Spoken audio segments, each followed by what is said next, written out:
Hello, everybody. Predatortour has just begun.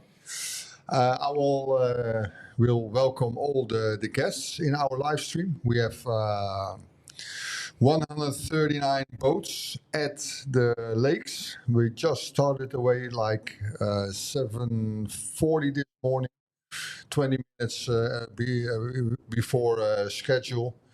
Everybody's out, everybody is safe. I think we did the best decision not to start yesterday because the additional plan was maybe due to heavy winds that we're going to start yesterday instead of today. And I think it was the best decision we made compared to the weather. It's on. Predatortour 2026 is a fact. Boats are out. They are battling for the European title. And yeah, you can watch us live. We have a live leaderboard. You can download the app for free, Predator app, in the Google Play Store and in for the iPhone. It's free. If you don't want to download the app, you can go to our website and watch the link on the homepage. It's also the live leaderboard, and you can follow us on YouTube, Facebook, and Twitch. So we are like 3 days close for you guys with 11 marshals in the boats. We have GoPros, we have Instagram running. So we are ready for you guys. Well, I have a guest with me today. They are the biggest partner of the event. They are Hummingbird Minn Kota, and I'm happy to introduce my first guest, Niels. Hey, good morning, Ewart. Good morning, you guys.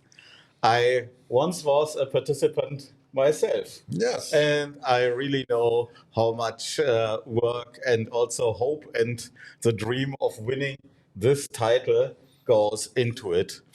And yeah, I'm really honored to be sitting here in the studio. And but one part of me also want to be out there. Yeah, well, battling the weather. I think we are, even I, but yeah, I can't face my own competition, unfortunately. Yeah. But it is what it is, and we are all anglers, and we want to go out. But it's my pleasure, Niels, to have you here. Maybe you can say some words for the German viewers because you're from Germany. Exactly. Ja, hallo Leute. Das ist hier wirklich das größte Turnier, was es so hier in Europa gibt. Und wir haben so krasse Bedingungen. Also wir haben heute Böen bis über 60 km/h angesagt. Und da wird es natürlich für jeden Teilnehmer hier eine extreme Herausforderung, da immer noch die großen Fische zu fangen. Denn darum geht es hier. Der Schlachtruf ist be the best, catch the biggest. Oder andersrum. Ja, und hier, das ist ein Big Fish Turnier. Die 3 größten Barsche zählen, die 3 größten Zander zählen und die 3 größten Hechte zählen. Und das ist gerade absolutes Hechtwetter. Ja, da sind richtig Wellen drauf und die Hechte, die müssten eigentlich gut drauf sein. Ich habe gerade bei dem Marschall, bei dem Schiedsrichter schon geguckt, da sind jetzt erstmal ein paar Barsche gekommen. Die haben schon schöne Barsche gefangen, ein paar Teilnehmer. Und wenn ich jetzt so geguckt habe gerade, das habt ihr hoffentlich auch schon, dann seht ihr, die haben auch ruhiges Wasser gefunden, die Teilnehmer. Und da geht's jetzt ab. Ja. Yeah. Well, thanks for the German explanation. For the viewers, we do the live stream, of course, in English all the time. I will leave my seat for the first host of the event. It's Dermot. He's from Ireland, but he will introduce himself, of course. Most of the stream we do in English. For the viewers who are watching now, you can, if you have any questions about the tournament whatsoever, just drop it in the comments, and we are happy to answer all your questions. I think my time for now it's over here. Niels, if you can take over from me, and then I introduce you to the host of the event. It will be Dermot and Adrian, but they will introduce themselves. Niels, it's my pleasure to have you guys on board as one of the big partners of the event for many years already. And you guys are in it from Germany this year as new partners, but Hummingbird, Minn Kota, they are one of the key players for the event. I always say I do the tournament, of course, for the participants, but without good, solid partners, long-time partners, you can't run big events. So thank you for being here in the studio. It goes both ways. But also as a sponsor for the teams.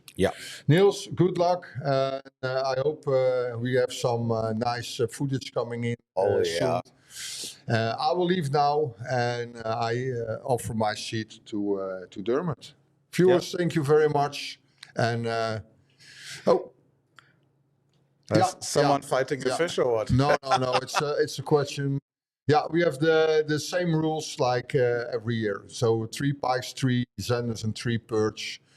And the biggest 3 will count. 1 centimeter is 1 point, and the team with the most centimeters will win the competition. Thanks for now, and I give you my seat to Dermot. So, now I wait for Dermot, and I know you're from Ireland, right? I am, yes. So a native speaker. Good morning. Hiya, Niels, man. Hey, how are you doing? I'm gonna interrupt you guys because we have a fish. The camera. There's a fish. That's good. It's a very good sender, but the camera guy needs to turn his phone. I'm having to turn my head sideways. Yes, thank you. There we go. Thank you.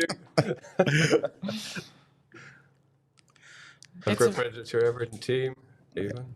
Yeah, that's a good size ender. Yeah, it's a nice 70 opener. plus, yeah, 100%. These guys must be happy. It's a nice opener. Yeah. I don't know which boat it is because I see that's Marshall on another boat. Oh, it's 112. The number 12. It's just such a relief to catch a good fish right from the start. Yeah, absolutely. It fills you with confidence. You got something to build with. Have you ever been in a tournament? I fished this one. I'll tell you what, it's a good question. Fuck yeah. like you, say that. like you, Niels. I heard you say earlier you'd fished it as well. I think probably, honestly, I think it was about 17 years ago since I fished this competition. So almost at the beginning of the event. But at that time it was in Ireland. I had some bad luck with cameras, and I think I explained it last year, and I might get an opportunity to tell the story again over the next couple of days. But yeah, an awesome event, absolutely incredible. You're fishing against some of the best predator fishermen in Europe. Yeah, we know each other pretty well because also in pre-fishing and all the year before, we meet each other on the water all the time here. Yeah. And we mostly... we become like a small circle of special friends. Yeah. Your arrival at one part of the time, but you're a rival, but you're still friends. You respect each other. Yeah. There's a professional respect about it. Exactly. How did you? Okay, this is going to be a loaded question. How did you do? How was your performance when you fished the competition? Oh, it was not that bad. But all the times I participated, there was one perch that was missing with this last perch. And for me, usually it should be easy to catch a 40 centimeter plus perch here. Yeah. You can do it in 5 minutes. In pre-fishing. 100%. I had exactly the same experience. And with the points of a 40 centimeter Zander, top 20 would have been possible every time. Yeah. So Yeah. I really like the competition here. It's a big fish competition. It's also it's a thinking man's competition. You have to think about what you're doing. This is not just a simple pike fishing competition or a zander fishing competition or a perch fishing competition. You have to lay the foundations down really, really well. You have to watch the weather and fish the conditions according to the weather and pick your day absolutely right. So it's a thinking man's competition. You have to put. You have to be very strategic with the weather. Yeah, absolutely. And the knowledge you have from the pre-fishing. Absolutely. You have to put together a game plan every morning. Yeah. In the evening, everything you thought would be true in the evening. Yeah. The next morning, sometimes it's out of the window. Because it's a 3-species competition, it's the easiest thing in the world would be to fill the boat with every piece of fishing equipment that you have.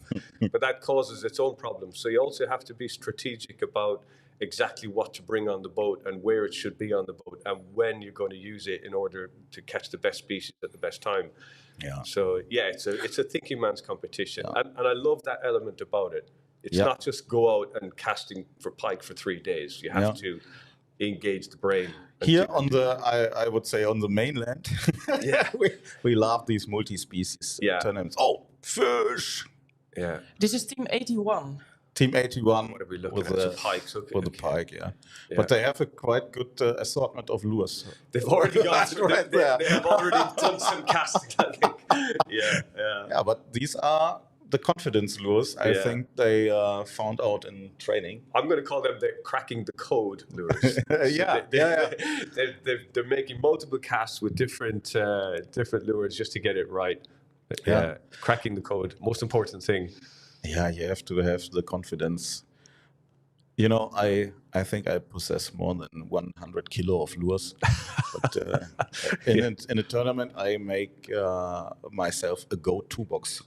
Right. So I have quickly accessible the lures I caught with in training and the lures I think I only would use. Yeah. And, it's not a time for the ridiculous lures that you've never caught fish on, or you have to say, okay, they're my confidence baits. The problem is you kind of go into the what if scenario. So then you start bringing more lures than you need to, and you can easily fill a boat up with. And it can also be really, I would say, a problem if you have so many lures, because it makes you think too much about lures. Well, I've fished a lot over the years with a lot of German guys. And even the German guys will always say that I fished with, they'll always say, we bring too many lures. The German guys always coming prepared and then more than prepared. So Another fish incoming. Oh, yeah. It's that's the Team next fish. 65. Yeah. Team 65. I think there's going to be fish are going to come thick and fast this morning. The weather is actually much better, I think, than forecasted. I think there was a danger. Let's see it. Yeah, because I might know these guys. Yes, these are. Maybe it's a small team. I'm pretty sure it's Hummingbird 1. Yeah, Hummingbird 1. Was my German colleague Sascha Weyer and his buddy from a long time, Michel. And they bring their first Zander in, I think. The Zander we saw earlier, the big one, it was 80. Okay. Wow, 80 centimeter Zander. It will be there until the last minute of this tournament. There were some high fives in that boat, I promise you. If I would have got a Zander in the first hour of the competition, man, that's a huge relief. Yeah, definitely. Yeah, but when I fished, we thought as well strategically. It's a pike tournament, basically. If you have good pikes, then you are really, really far ahead. Some, for example, upgrade from a perch of 43 to a 48. That does not bring you far, but if you upgrade an 80 centimeter pike to 110, these are points. Yeah, I think for me, the very first thing is to fill the card. Because that is if you want to be on the board. Yeah. If you want to win it, You have to. you have to catch big ones of each species, and for that, I know some guys, and we were the same. We focused on one species at the right time to have the biggest chance to catch a big one in a certain area. Of course, there are areas where we picked up like a chatterbait, where everything can happen. So, and a spinnerbait, and everything can happen. You can catch also 1.25 meter or jig. If you jig, everything is possible. That's true. It's a reaction lure. So if you come close to a big mama, she will take it. Yeah. But there are some methods or some places where, in this weedy area, there are big pikes laying down there. In these conditions, on a weed bed, at this time of year, I would do that now. 100%. I would take for me this day with the wind. I would take this day to catch my pikes or to try it. 100%, definitely.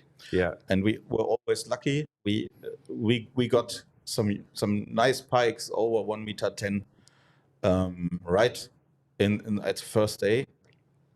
And that's a great fish for a competition. Oh yeah. You put 3 of those on the board. But I think there are so many good fishermen here. You have to have 3 times over 1.10 meter pike. I think that's the one thing about this competition. You know that the standard is so high that you can't come in and expect, well, I caught 3 80-centimeter pike, and you know that you're going to be beaten. So you know even if you have an average of a 60 centimeter in the Zanders, it won't bring you far. Yeah. And normally that's a good day's fishing. I would be happy about that as well. But of course, now we are in a time in the year, season starts, so we have a warm June, but still there are a lot of large zander still inside the weed. Yeah. So it's possible if you use a shed and just slow roll it over the weed, that you also catch a big zander. What would you do for the perch? Yeah, I think the perch is the big wonder of this tournament, I think. I think so. Yeah. Ultimately, of course, the sheer points for the length of the pike will bring you forward, but the perch can decide everything. Yeah. And I know from talking to guys who've been pre-fishing that the perch fishing at the moment is really, really tough. Oh, yeah. Yeah. But I heard that from all around the dock. Everyone was saying, the perch. Yeah. But that can change because prior to this weather front, it's been, I believe, flat cam and really hot. And so sunny. Yeah, sunny, which is never good for perch, in my opinion. Here sometimes it makes them see better, and also some nice chances then. You're more likely to hunt, I think, in these conditions. So I'm going to predict, I don't think I'm going to be wrong, and I think there's going to be some absolutely massive fish caught during these 3 days. And I really think some really, really impressive fish.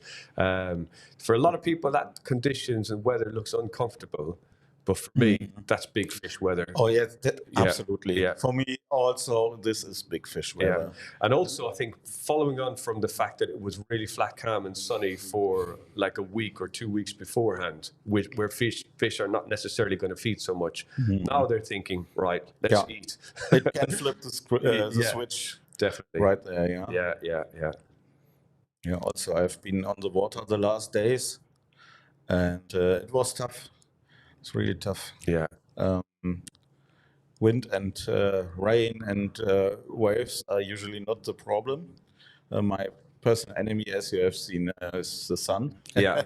flat, calm, and sun. I don't mind sunshine, but there needs to be weed with it, or wind, and with it. But it also, because fish don't have eyelids, so if they want some shadow, they go deep into the weed. Yeah, agreed. We should partner up. Let's rock this competition. For the people at home, if you have a question for Niels or for Dermot or for me about the competition or anything else, please put it in the comment section because we can show it and we can answer it. So we have a question now about how often the scoreboard is updated. Well, that happens constantly. We have a back end. People are sitting there when the fish is. When the people take a picture and send the fish in, they're gonna watch the picture and put it in the scoreboard. So every time the scoreboard is updated. Once it's verified, it's live. It's live. Yeah. It goes up. It's live, and that's the scoreboard. By the way, I should introduce myself. I think I just jumped into Everett's chair. Yes, you did. Everett, get out! So I'm Dermot Ogle is my name. Irish guy based in the UK. So many years predator fishing. So that's who I am. Yeah. Yeah, so you just know jumped quite into the chair. you have seen quite a bit of these fish. Yeah. Many decades doing this. So I really love this sort of event. This is 100% my jam, my kind of thing. I love fishing for all of these three species that people are after today. So this would be, this is my kind of thing. We have another question. It's in Dutch, so I will. I think you're the only person that we can sort that. Hi, question about Team Verse Kip, the second place from last year. Yeah. They have a GoPro on board, and he's asking if there are also live footage of that. No. We have 11 marshals, and those marshals have phones, and those are the camera guys on board.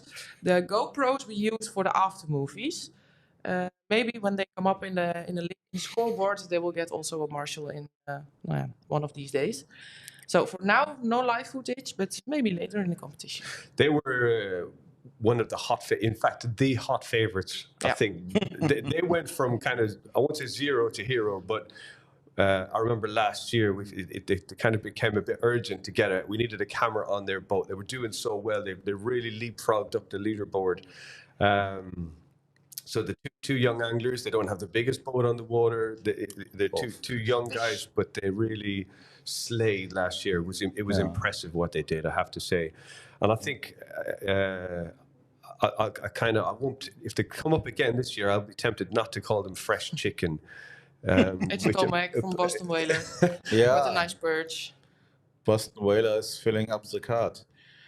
Yeah, but you need these perch at least to have your full card, as you said. Yeah, to get 1,000 points. Yeah, that's it. Because that gives you a huge advantage. Yeah. Well, now I see this. We don't have many perch live in the show for the last years. It's always Pike and Zander. But the perches we don't see. Yeah, that's true. Last year, I don't remember many perch. No. Yeah. Yeah, I was fishing. Be really happy to have a perch like that on the boat already. That's And sometimes, even if it's not the game changer size, but it gives you confidence. That's not too bad. Yeah, but for the Delta, it's a small one. Yeah, if everything lower than 40 may be replaced, but if you do not manage to catch a bigger one, you will be so happy to have this one. Yeah. For filling up the card, it's so important to get that so 1,000 extra. And also, it gives you sometimes momentum. Definitely. To stay strong mentally. He's happy. Yes, they are happy. Done. Yeah. Also, they have a really nice boat. Boston Whalers are legendary. So that's boat I saw yesterday. It was so impressive. It's kind of a blue hull. And it's basically a boat for the sea. But these guys, they have now the right conditions to prove that this is also fantastic freshwater. I did notice that boat this morning. It's a gorgeous boat. It's almost like a family leisure boat, but modified to be a really comfortable boat. And they are quite unsinkable. I know an old advertising of them where they cut it in half or so, and it still floated. And really? They still drove it. Yeah, it was really crazy that I kept that in mind. And now I work in marketing, and I have to think about some actions like this. I wouldn't encourage you to do it, right? Don't follow that advice. Don't try this at home. For the people at home, we are watching currently Team 52 on the right side and Team 43 on the left side. So you can check the leaderboard and see which team they are. I think they're both Mercury. Yes. So, für alle Deutschen, also ihr könnt die App herunterladen, aber ihr könnt auch auf der Homepage von der Predatortour könnt ihr auch das Leaderboard, was genau immer dann aktualisiert wird, wenn ein neuer Fisch eben approved ist, könnt ihr da reingucken und sehen, wie es steht. Slavik, welcome back again. You tuned in last year as well. So we do have an Irish-based team. So yeah, go team Ireland. So yeah. It's it. We actually have many nations competing. Yeah. Obviously, it's not representative of their nations, but they are here from their countries nonetheless. So I think we've got Irish, English, Swiss, German, French, but Czech. the Eastern countries, I tell you that these are dangerous guys for the title as well. Yeah, they do fish so many competitions over there. Yeah, that go unnoticed, but they have a huge tournament culture. Yeah, this culture is producing so good teams, and they are really dangerous as well. Also, they know how to fish for these three species. They're really dialed in for perch, pike, and zander. Most of these guys compete, and they're not just pike anglers trying to catch perch. They know about these species. They know how to catch them. So, very, very high-level anglers. Yeah, and I tell you that if there are some French guys participating, they benefit from the same. They have a rich tournament culture. And the Germans only can scratch their tournament in the Netherlands. Yeah, which is crazy, really, when you think about it, because the German angling culture is big. It's a law thing. But I really love that also the Netherlands are so welcoming for these events. Yeah, it brings fishing to another level and makes it a sport. Well, where the Netherlands is geographically is right in the middle of Europe, so it just really draws in countries from almost all of Europe to compete here in the Netherlands at a high level as well. But also in England, the culture of sort of high level competition fishing is pretty low, and also because of regulations. Almost nobody in England. Okay, there are some guys here from England with boats, with nice boats. But almost the only place they get to use them is here. There's nowhere in England to use a boat. So it's, You know, I live in Germany, but I live close to the border. And I always used to say the best thing about my town where I live is the Netherlands. So after that statement, you're not going to be welcome back in Germany. So it's straight 199 kilometers to the Volkerag. I know exactly how many kilometers. I'm there regularly. I can say that's cool. That's cool. It's the best thing in the world. It's fishing is.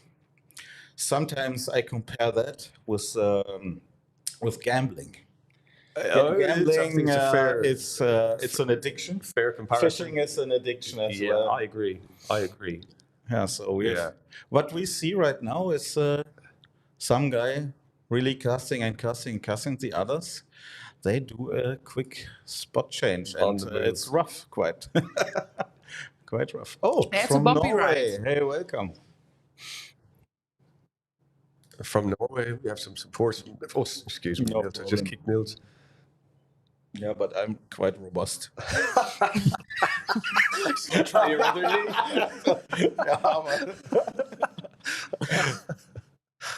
Yeah. So on the right side, you see it's really rough weather, and the least part you want to be on the boat is in the bow in the front. Yeah. But they put the cameraman there. So the cameraman has gum shields in, or a dentist waiting for him when he returns. At least a cushion for his back part. Yeah, he's going to need a massage tonight. Yeah, it's funny when I've watched sort of compulsively these little videos from Florida is a sort of a particular area where there's a lot of boat traffic, and people just seem to have a hobby of like filming these guys trying to launch boats and all of that. But you see so many people thinking to sit up the front of the boat during rough weather is the cleverest thing to do, and it always ends in disaster. So. Yeah, you know a guy with boat experience when he jumps on the boat and he stays in the back. Yeah. He's like,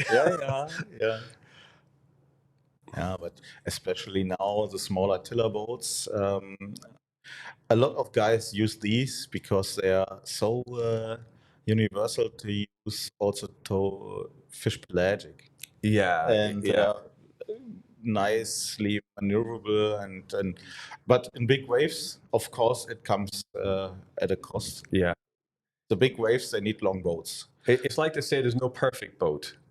Yeah, It's except I think yeah. mine is, but it depends for another one, for Yeah. another guy. Yeah, yeah, yeah. They would be afraid. Yeah. But in my opinion, these waters are very demanding for boats.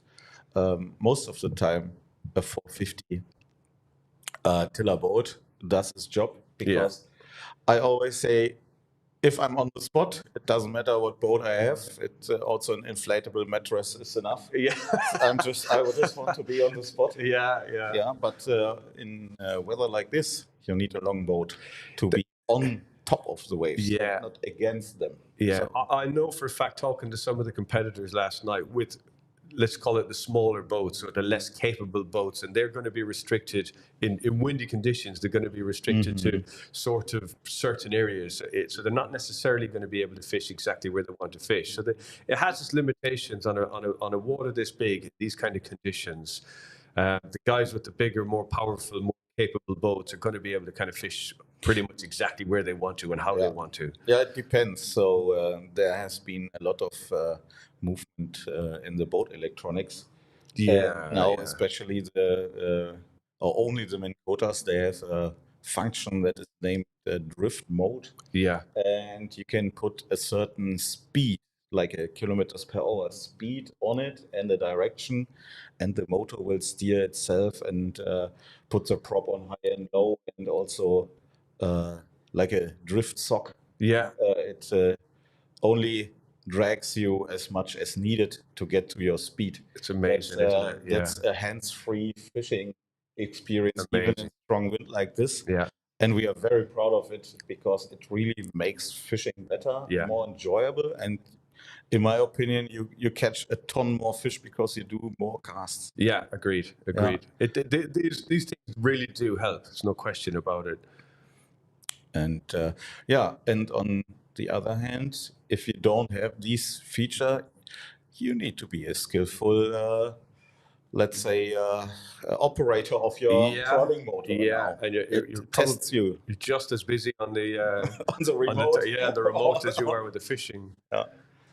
Yeah. I love to steer via the foot pedal, but in the waves you have nothing to hold on to, so it makes you unstable. Maybe a bit dangerous as well. Yeah, agreed. Yeah. Agreed. I'm not as good at that as I should be at foot control. I see a fish. Live nice take. strike. Oh yes. Nice strike. And I know the spot immediately. You know the spot? It, yeah. There's no spot safe from me, man. Oh yeah. Serious fish. They'll be happy about that. Oh yeah. Is it in the bag? Yes. Team Mercury. Oh yeah, they're smiling. These are the Van Woestings brothers. Ah, yes. Okay. So they have a record. Okay. These guys are very efficient fishing machines. Yeah. Zander, and it's not a bad one. It's a nice, it's a lovely you competition can keep fish. it. Yeah. Okay. So bright color. Oh, Zander here in the Hollandsdiep, they love. It's a very typical Zander lure, I would say. Yeah, absolutely. If you told me to pick a lure, I'm still picking that one. So classic. Yeah. Yeah, now they have to be fast. But typically the Zander, they are really taking the warm water really good. With a pike, you have to be fast now. Yeah. They don't like the warm water, so they should be handled really quick. Yeah. Okay, it's a good competition fish. We have a question from Jordi. What happens if the weather gets extreme? We've got a code yellow this afternoon, reading YOLO fishing. Well, we like Evert said this morning, we've decided to start, but we're gonna watch the weather conditions, and when we think it's gonna be too rough, we're gonna end the competition day. So we check the weather forecast, and people will get a message if it's gonna get too rough, and we think it's gonna be not safe enough anymore for the contestants to be out. And then we're gonna shorten the day, and we're gonna, how do you say it? We put it we're gonna- on to the next day. Yeah. Yeah. So I think there's no time loss. Yeah, I think Everdy was explaining last night at the team captain, the meeting, the official thing last night. So that if the weather does, people, I think from is it 12 o'clock onwards, from on the hour, they're going to be issuing via the app. Yes. On our basis. Yeah, on an hour basis. And then, so from 12 o'clock, we're going to be monitoring the conditions. So and people will be given from 12 o'clock 1 hour to basically pack up. So if it's 12 o'clock, if the weather is looking bad for it's the push notification. So it's from on the hour, every hour. So the anglers are encouraged to check their devices from 12 o'clock onwards. Yeah. So we're keeping an eye on it. It's definitely something we're monitoring. And should the competition be cut short today, the hours will be added on where we can for the next 2 days of competition fishing. So they won't lose any time on the water or any time fishing. That's how we're going to manage it. Yes. For all the people new, I can see there are some new people watching. Welcome to the Predatortour 2026. We have Niels from Hummingbird Minkota, and we have Dermot here as host. We have also Adrian, but he's not here right now, coming in later. If you have any questions about the competitions or for Niels or for Dermot, please write it in the comment section, and we will try to answer it all. And we're gonna do some giveaways today, I think. Later on. Yeah, we're later on. Yeah. So keep on watching if you want to win something. And if you are new, you're probably not new to the format, but just in case you don't know what the Predatortour is, it's obviously it's a 3-species competition based on pike, zander, and perch. You can catch them in whatever order you want, but they can only be recorded in that order. And once your card is full of 3 of each of those species, you then gain 1,000. Is it 1,000 points bonus? Yeah. And then that literally bumps you up. So that actually sort of doesn't allow the situation where somebody who doesn't fill the board to jump past somebody who has filled the board. So filling the board is really, really important. It gives you those extra 1,000 pounds, or points, I should say. Depends on the size of fish you catch. Yeah. Is that so? That's basically it. I think it's I want to say it's the 18th year of the Predatortour. I might be wrong by a year or two. Long tradition. Long tradition. Long tradition. And I believe there's 139 participating teams. So that's a lot of very, very high-level anglers competing out there today. We've launched from numerous spots. I think it's 3 different slipping areas. So yeah, big event. Yeah, big competition. It's all about big fish. Yeah, but sometimes it's about any fish. Yes, filling up the card. Depends on how desperate you can get. If you get desperate, that's any fish. Last year, many teams had to struggle to fill up the card. Yeah, exactly. The year before, we never had so many teams fill up the card. So every year is... It's a different thing. And today, you just see the guys out there struggling with heavy wind, up to 60 kilometers per hour in the gusts. And the next days will be better, I think. Less wind. Yeah. Different situation you have to adapt to as well. But for now, I see our guys in the pictures. They found some quite nice bays or areas where there are not so high waves. It looks civilized. It doesn't look too bad. It's A piece of cake, you would say. Well, we're not out there. We don't know. Yeah, but the wind is still, yeah. You want to cast especially on one spot, but the wind pushes your lure away during the cast. It takes away your precision. Precision definitely. of the cast. Yeah, definitely. Or you when The slack in the line. and then you have Less to read all of contact that. with the lure. Yeah. It's challenging, but there's nobody on that water today that won't be able to do it. You will miss fish, of course, because you Yeah. didn't even notice they were there. Yeah. But I think, as you were saying, Regina, each year some like the results are sort of different in that some years they'll fill more cards, some years they won't. My prediction is a lot of full cards this weekend. I think a lot of full cards. Yeah. So I think. What's your prediction? What do you Yeah, think? I I'm gonna write it down and we're gonna check it. It will have to be recorded anyway. But man, yeah. What was it last year for full cards? I think we're going to do a lot. We have one Lex. For the people at home, Lex Peters is also with us. He is in the back end checking the pictures the participants sent in. And team 128 has a pike from 112.2. Point 2 is because we do measure in millimeters, not only centimeters, but millimeters. That's precision for you. That's Yeah. eliminates any. 1m12. Oh my God. It's a great competition fish. Awesome fish. You know something? There will be bigger fish caught. I'm pretty sure of that. Pretty sure of that. But I know in pre-fishing, some guys, they were so lucky they caught 1m20 plus. Yeah. And they had some followers. Yeah. Equal the size, and they know where they live. Yeah.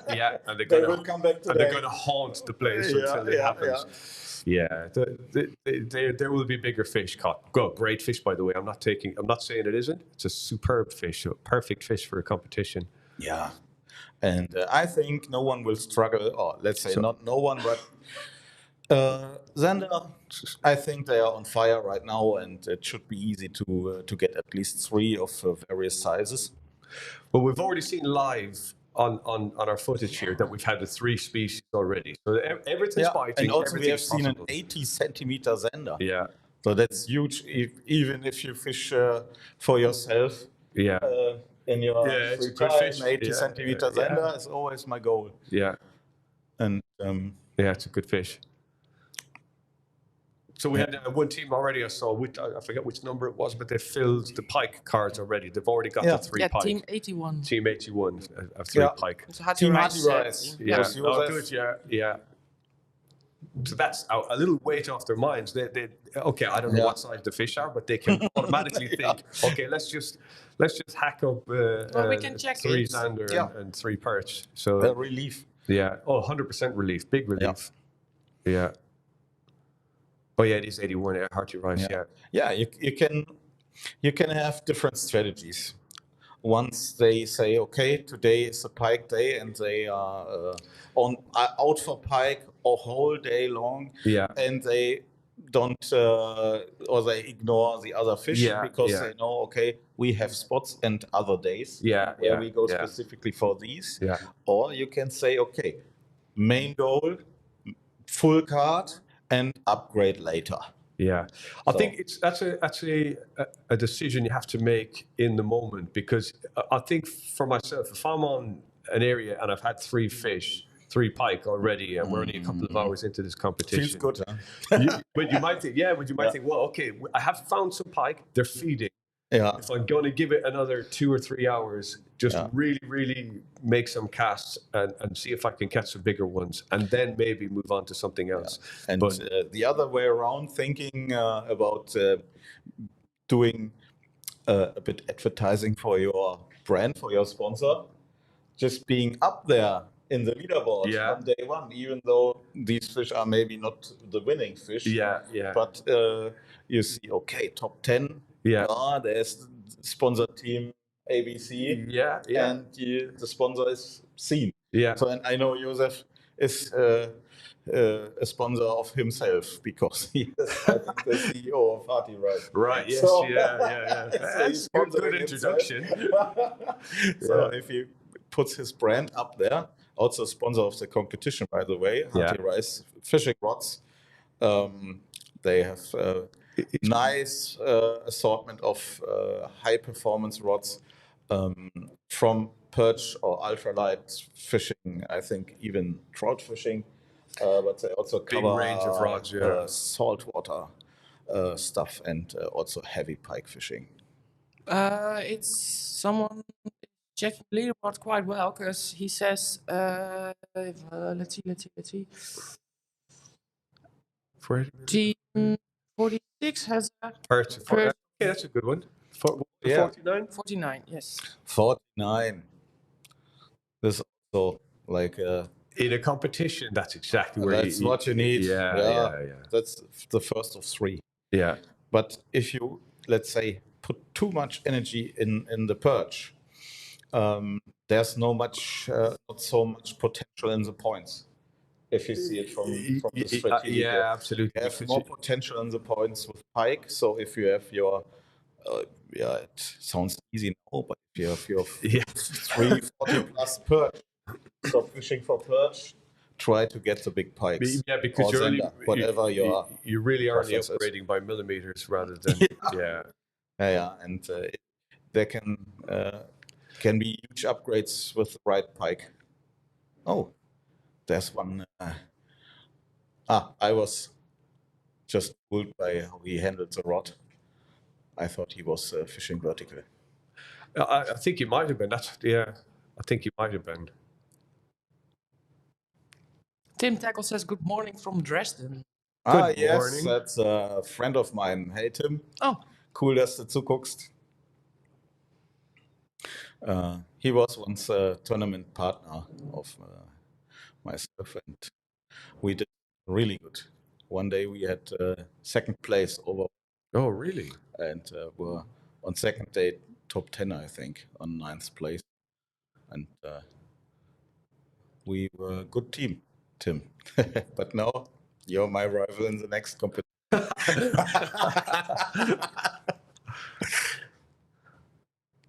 Why are you not fishing it this year?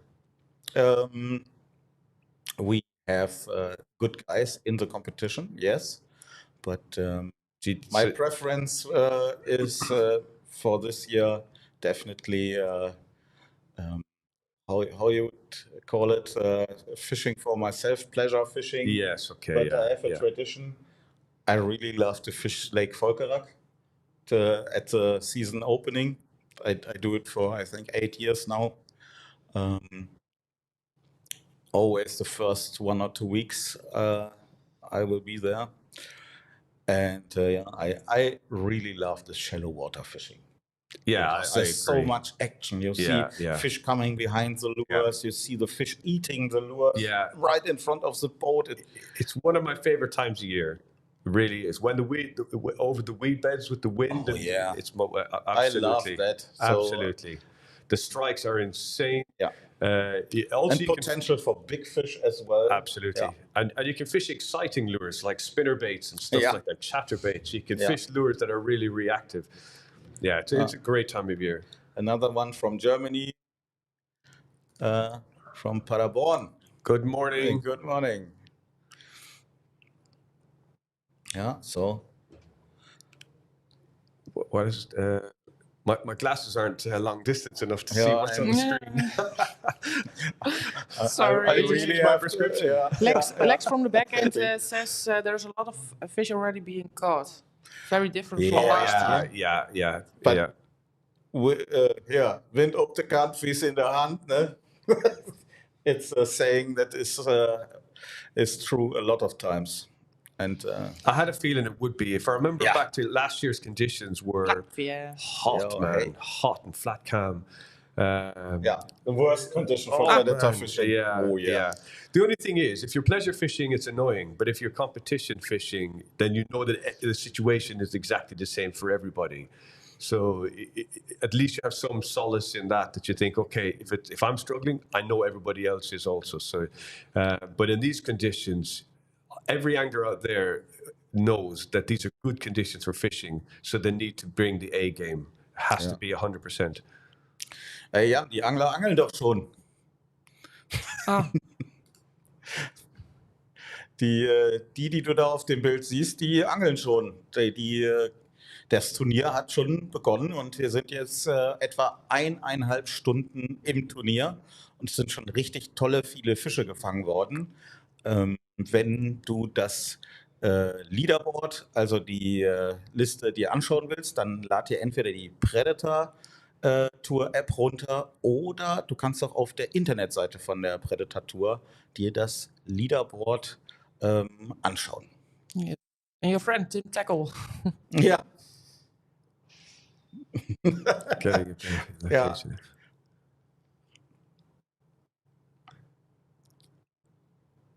Yeah. In It's Sweden. Tim. Yeah, I just forgot. He has won the Predatortour Sweden also 2 times in a row. Oh, right. Yeah. Absolutely. But Did- sometimes did- you have to step back for having a baby. Did you just challenge him? I thought you challenged him. He was going to be. Yeah. But someone is joining. Oh, it's Yeah, it's just the boat- marshals. We the have marshals. a schedule. okay. Every half an hour, 2 other boats are gonna be Rotating. live. Okay. So Yeah. now we have. I can show it to the people. And he is This is the eight. other guy was fishing vertically. Oh, yeah, sure. Yeah. I thought he was reeling in quickly and then obviously just dropping. Yeah. And We have a special name for holding a rod like this. It's called the telefonierer, the telephonist, because you have it like a Right. smartphone. Someone says Ja, hi. Sebi, schön, dass du zuschaust. Ach, Dennis, auch da, ja. Ja, oder Hendrik. This You guy have a lot is- of fans. Yeah, this guy is staying in the same accommodation, Ah, and we know each other also a few years. And we had a special gin that is combined with a special form of, I would say, garden weed from Germany, and hallucinogenic stuff. and it's it's, no, fuck no, but it's a great taste, but it's a running gag now in our circle. Okay, this is our team. I see it on the brown jacket, and yeah, 65. On the right side we have 65, and on yeah. the left we have 80. yeah. Oh, we have already 4 pikes over a meter right now. Wow, 4 meter pikes. Yeah. Yeah. Yeah. Yeah. On the right side, there's Sasha, and we know his spot now because You're just looking for spots. Plotter's open. You're just watching this to learn. I would never do that mistake. I tell you that. Yeah. A 4 Okay. pike over a meter. That's fantastic. Yeah. Meter pike is always the mark, and a meter pike is Gold is team a good 43. one. Team 21. Team 21. Yeah, is also pro staff Haringvliet. I did an interview with yesterday, and I don't know if they have. a No, they camera. don't have a marshal. So they have a GoPro maybe. I think so. Ja, so I'm not sure. an die deutschen Zuschauer, es gibt Teams, die haben einen Kameramann, also auch einen Schiedsrichter, einen Marshal an Bord, und da kriegen wir die Live-Bilder. Und dann gibt es Teams, die haben eine GoPro, die filmt an Bord, und die ist aber nur für einen Film, der am Ende daraus geschnitten wird. Da bekommen wir die Bilder nicht live. No, it's for the after movie. Ja, da gibt es hinterher einen richtig tollen Film. Yeah. Ah. It's for you. I can. Ja. my Ja, my German is not so good. ja. So So, I've got no hope. ja. Ich muss jetzt mal erstmal kurz lesen. Also, Live-Technik ist voll erlaubt, aber es ist eine wichtige Einschränkung. Man darf nicht angeln, wenn der Verbrennermotor an ist. Also mit dem Verbrenner die Fische pelagisch anfahren und manövrieren ist nicht erlaubt. Also der Verbrenner muss aus sein. Man muss das entweder, wenn man das möchte, mit dem Bugmotor machen oder gar nicht. Oder wie auch immer. Ja, that was a question about if it's allowed to use live technology. And yeah, live technology is allowed, but the petrol engine has to be stopped. Yes, your big engine. You cannot fish pelagic with your big engine on, or with your live technology. Yeah. Yeah, Predatortour is a casting tournament, of course, but technology does not stop. Yeah. And I think the young team Vershikip last year really showed how the live technology was being used really effectively. Yeah. We could see it. We had them up on the screen here. Yeah. We could see how effective they were with using it, and it's only as good as the guy that's using it. Yeah. So I became a better fisherman through that. Yeah. I learned about fish behavior. Yeah. I think a lot of people do. Yeah. And Yeah. on the other hand, I still use it. Yeah. But not for pelagic fishing mainly, but for giving myself a better picture of the spot I'm fishing. Rather than targeting. How is the weed maybe located on the drop-off or so. Yeah. And then I can place my lure perfectly or better than without knowing it. Yeah. So, and that's... So it's more about topography or how the bottom is looking and all of this. And my job is to sell boat equipment. Okay, so I'm the marketing guy for I think 6 countries, and so. But on the other hand, I also know if you have all the latest technology and especially also a lot on the boat, catching fish is not integrated. We don't sell the fish with it. Yeah. Just go straight to the fish market. You have to learn how to use it and to integrate that into your fishing. Yeah. So it gives you an advantage because you can make a better, it gives you a better understanding of the world underwater. Oh yes, that's a good fish. And I think it's Michel. Yeah. Michel has a good fish. Oh. Let's say he has on a a fish. very big lure. I thought he was pike fishing. So yeah. Okay. It's a fish. Okay. What's the minimum length for the Zander? 42. 42. It's It more may than have that. 42. It's more than that. It's 42.1. Yeah. In the meantime, we have some questions coming in for the people at home. You can ask questions. We're gonna answer them all in English. Yeah. Someone is asking if we can see Team 43. Like I said before, every half an hour we switch teams we're gonna watch. So 43, I can watch the schedule. Let's see, 43 will be live again between 11 and 11:30. Tune in then. Yes. Or stay tuned. Okay. So this guy says without a marshal on the boat, it's really hard to control what's going on the other boats. Besides the marshals on the boat, we have also boats from our team on the water who is driving around and watching the boats where they are fishing, if they are doing the correct thing and stuff like that. So we try to control as much as we can. But also every boat is tracked. Yeah, so, with the GPS. The Predatortour organization knows in every second where every boat is located, and if they are too close to a harbor, too close to each other, and or maybe in a forbidden area, they know it immediatly. Yep.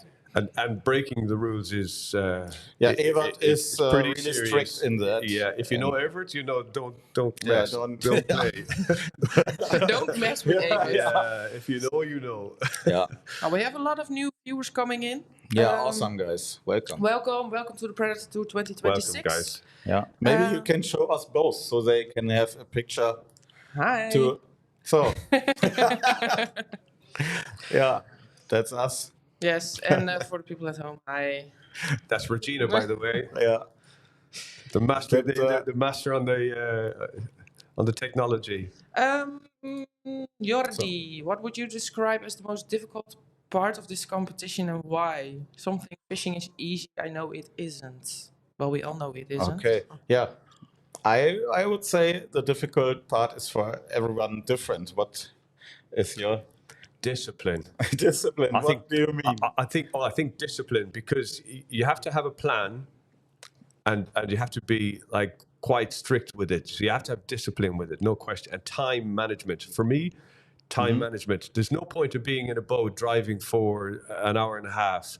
You're losing fishing time. I think you have to manage your time really, really well.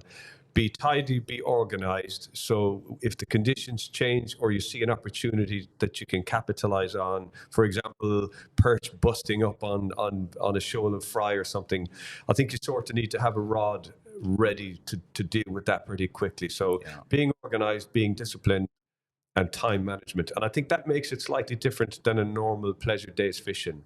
Okay, so you can do all of that when you're fishing for yourself, but during a competition, for me, those are the three things that you really need to apply during a competition. Yeah, for me, it's getting the big fish when you need them. Because it's always easy to get them in free fishing. Oh, yeah. And before in training. Yeah. And to have everything falling into place in a competition, you need to have luck as well. It's almost like a weird phenomenon. When you're fishing normally, you can fish 3 days before a competition and have incredible fishing. And on the day of the competition, your entire plan falls to crap. Yeah. Or maybe other guys, they were smart too and occupy your spot. Yeah. What you're gonna do now? There's tactical things. Tactical Do stuff. you have a plan B, C, Yeah. or the whole alphabet sometimes? Yeah, that's true. You need a plan A, B, and C, and maybe a D. Or we arrive and the spot is occupied. Or it's colored water, or something's happened, or And you have to be also flexible from your plan. So you can say we stick to the plan no matter what. Yeah. We ride or die. Yeah. But sometimes you see, okay, muddy water. Let's change our lures to get maybe a Zander. Yeah. Because they love the muddy water. Yeah. Maybe they're active now. Yeah. To adapt like you would do when you fish for yourself privately. Yeah. Or that's not privately, but for pleasure. fun. Yeah. Someone with, I think, poles. Polski? Man, it's a bit rusty. And I've got no hope. I know it says Polski, that's it. Yeah. Sorry, we cannot understand. I think they're gonna wish someone good luck. But I think just put it in some translation app, and we are happy to answer you. I can do it. We have our tech expert. I need to download Polish first because I don't have it on my phone, I think. Yeah. So today, for everyone new here in the Delta, there are wind gusts up to 60 kilometers per hour. And it is very tough with a strong wind to get your lures on the place where you want to have them and to get your boat under control. And it's a very challenging tournament right now. But the fish obviously are biting. And that's the main thing, really. For meter pikes already, up to 1 meter 12. Yeah. Also, you know something? I know we were trying to do the meetings and everything yesterday outside, and It rained on us, and it rained quite heavy, but it's not raining now. And yes, there's wind, and yes, it looks dark and grey, but actually, these ain't bad conditions. This isn't bad. And if I was fishing, I'd be excited about the next bite. So yeah, we've already had quite a number of good meter fish already in voted by various teams. So the fishing's good. There's going to be some good results. And do you know what? The direction of the wind also is not that bad, because it leaves one side of the river really protected. Yeah. And the other side, of course, absolutely not. So if you that's chose for the these brave. spots, you have to be brave. Brave or stupid. Oh yeah, and you burn down your trolling engine battery down maybe. So that's also. I know for a fact that in pre-fishing, when there were yesterday some strong wind as well, they burned through 100 ampere hours of battery. Wow. Yeah. Wow. And that can happen today. Yeah. I see this a lot in my space of work, that sometimes the capacity is key. And these are modern batteries and modern equipment, and it's still demanding. Oh yes. But you remember a time before all this? Yeah, I tell you what, I had a boat with an anchor. Yeah, I had to put the fish a big heavy anchor on top of their head before I want to catch them. And a 50 horsepower outboard was a big motor. Yeah, my first boat was on a 100 hectare lake with an electric outboard. Yeah, and it was 3.50 meters. It was just a small boat. We all have to start. It was my first one. You build it from there. And it had a name. It was Night Strike, because I built like a tent on top of the small one and a platform where I would sleep on. And later in my fishing career, when I were a professional catfishing angler, I had the same, but for men. So a 6.20 meter boat with a platform with a tent on it, and a few more horsepower. So I evolved quite a bit. And Night Strike is a badass name for a boat. I hope it lived up to its name. Yeah, anyway. Absolutely. I caught my first catfish on it. Oh, that's at cool. night on a bathing spot, a popular one. Oh, right. So, they come into the shallows, and sometimes the beach. Was that in Germany? Or? It was in Germany. Okay. So, but that got me hooked on the species. And I like catfishing. They're interesting. It's a bit, let's say, a bit rougher. You have to deal with more brute force, but you have to be finessey as well, because they're very sensitive creatures. Yeah, they know everything. Oh yeah, I've watched them. If you make some noises that they don't like. Yeah. I've seen them on LiveScope. I fish for them with live technology, and that's where you really learn how finicky they are. René, den Pullover, den kann man leider nicht kaufen. English. Oh yeah. So my hoodie, it's not for sale. We made it especially for us, for Team Hummingbird Minn Kota, for this competition. You can also get nice merch from Hummingbird Minn Kota everywhere in Germany. Every Hummingbird Minn Kota dealer can sell you a nice hoodie with Hummingbird Minn Kota on it. And they are good quality. Cool colors too. Yeah, I love them. Yeah, Hummingbird Minn Kota, when you learn more about the brands, it's really cool. There was in the 1930s a guy named Mr. Smith or Mr. Schmidt, and he was located in Minnesota. And from a truck electric engine, or from a truck starting electric motor, I don't know the right word because I'm not a mechanic, but from this he built his first small outboard electric engine. All his friends wanted to have one, and he had to build more and more and more. and the first production line was located at the border of Minnesota and North Dakota. Okay. So that's where the name comes Thank from. you for that. That's great. So- Oh, man. That's very cool. Yeah. Fun fact. Do you have A other little fun mind facts? blow. A little Yeah. mind blow Yeah, here. so because That's otherwise cool. this name makes no sense, right? Now it does. No, it does. Did you all hear that? Mr. Everybody hear Schmidt. that? Yeah, that was good. That was cool. Yeah. Someone is asking if Team Perche Kip still is the youngest contestants. Last year they were the youngest contestants.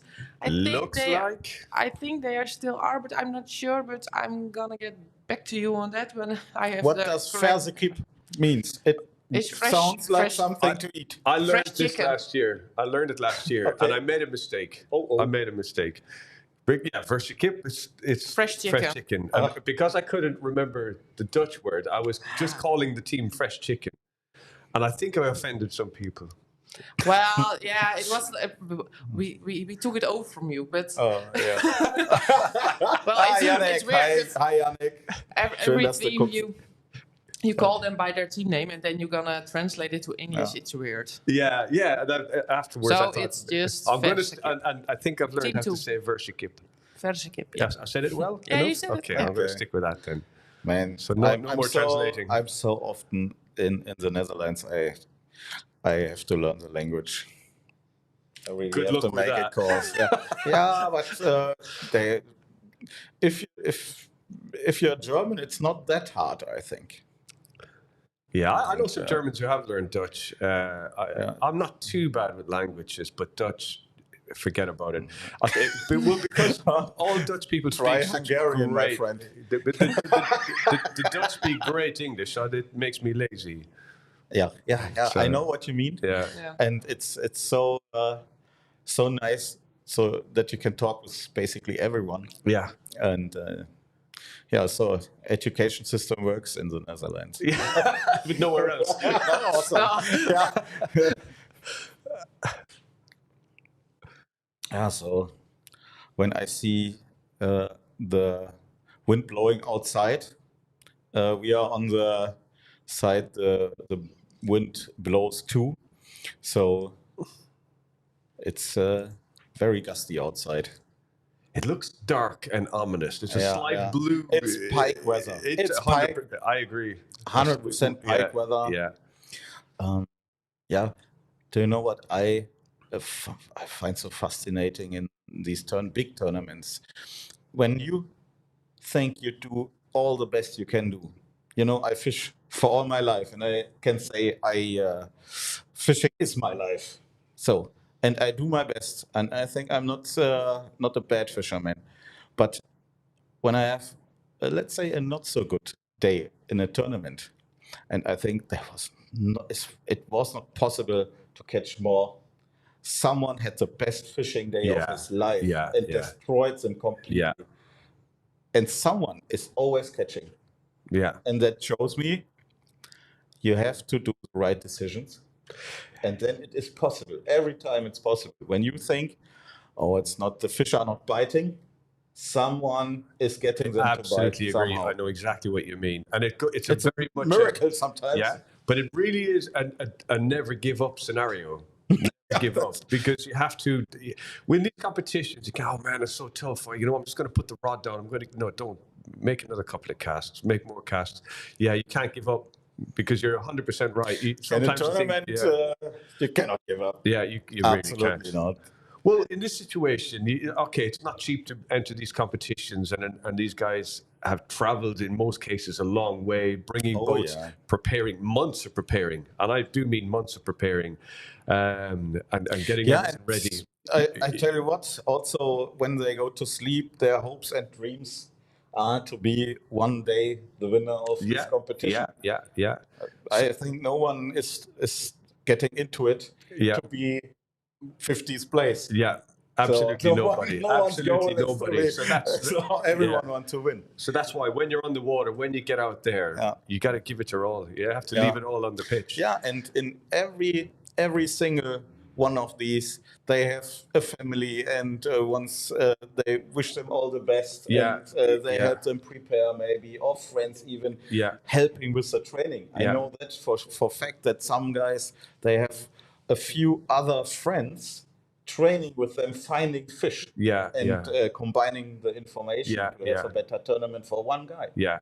And all the hopes are on this one soul then. Well, that's the fishing community as well. That's the angling, the brotherhood of angling. Yeah, the brotherhood of angling. Yeah. Okay, so what's this, 106 for? Man, my eyes are so bad. Team Yeah, 106. it's very small. Team 106 has 3 pike over 90. Yes. Is that right? Overall ranking. Dude, that's good. I'm going to wear my other glasses. Yeah. With binoculars. Oh yeah, but 3 pikes over 90. Yes. That's one team have 3 pike over 90. Yeah. That's for now. I think it's the best pike points we see. I don't have the leaderboard in front of me, but now I can check. Can we have a look on the leaderboard in the live stream? Not yet. Not yet. Okay, so everyone download the Predatortour app or go on the website Predatortour, and you can see the live leaderboard there. So it's no delay. When a fish gets approved, it will be on this leaderboard.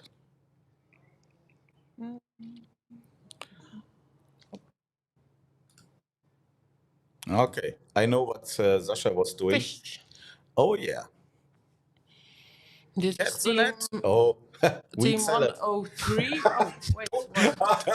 So maybe We have the two reed was fish. heavier than the pike. Oh, And another team net. 86 has also a fish. I Oh, think it's very... My feeling it's a good perch, actually. That's No, If it's a good perch, then Zander. it's Zander. Zander. Yeah, okay. For the people at home, I have a bigger screen, so I can see it better than Like you guys. far away smartphone size. we're working with postage stamps. Yeah, team.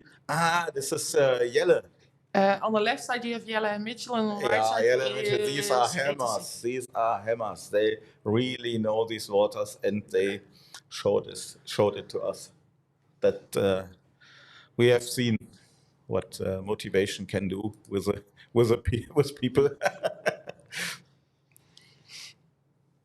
And you see the I think live this one's- transducer is out of the water. They're not even using it. Yeah. We had them already in the stream for like a half an hour. And they were the first one, but they were casting for pike at that time.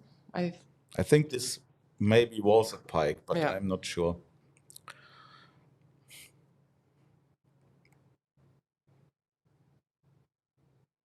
Yeah, but sometimes when you have a lure with a few treble hooks, and It's gonna it makes the get stuck. crocodile roll in. Man, I It's a hate big it mess. if they do that. Yeah. horrible. Yeah, It's horrible. and because we have the water around 20 degree, it's a sizable pike. But I know what these guys are capable of. Yeah. It's a small one for them, but it's a Yes, start. Definitely. And But hey, with 20-degree water, they have so much power. They fight so hard, and at the moment, it's a pleasure to have one on the rod.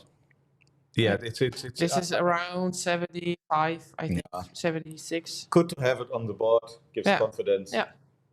Yeah, you need to fill up the paper, because otherwise Yeah. you're nowhere. Yeah, but it's otherwise not it's a all fish for to nothing. win this competition. No, You no, never definitely know, but not. it's not. So for No, the you- one, for one, it's a waste of time, and for others, it's a big relief Yeah. to have one at least.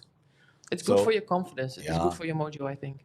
If you don't have a pike on the board, every pike is welcome. Yeah. So yeah, and they do a trick. You see that, guys?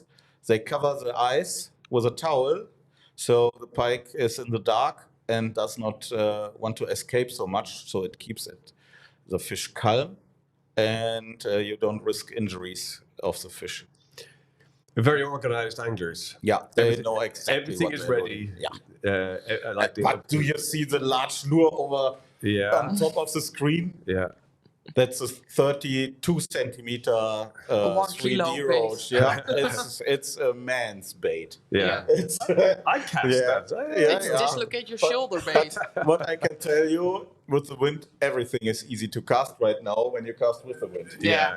But Just against throw this, it upwards, and the wind. These guys are doing all the right things. They're being careful about their photographs. They're organized, doing all the right things.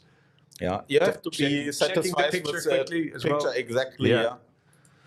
Oh, what's going on here? Because I've made those mistakes in the past. You become a little panicked, a little bit hurried, and your brain leaves you for a couple of minutes. And It's then, like docking the boat. yeah. Some guys, there are even shirts with forgive me what I said when docking the boat. yeah. Yeah, and we have to be responsible with our resources here.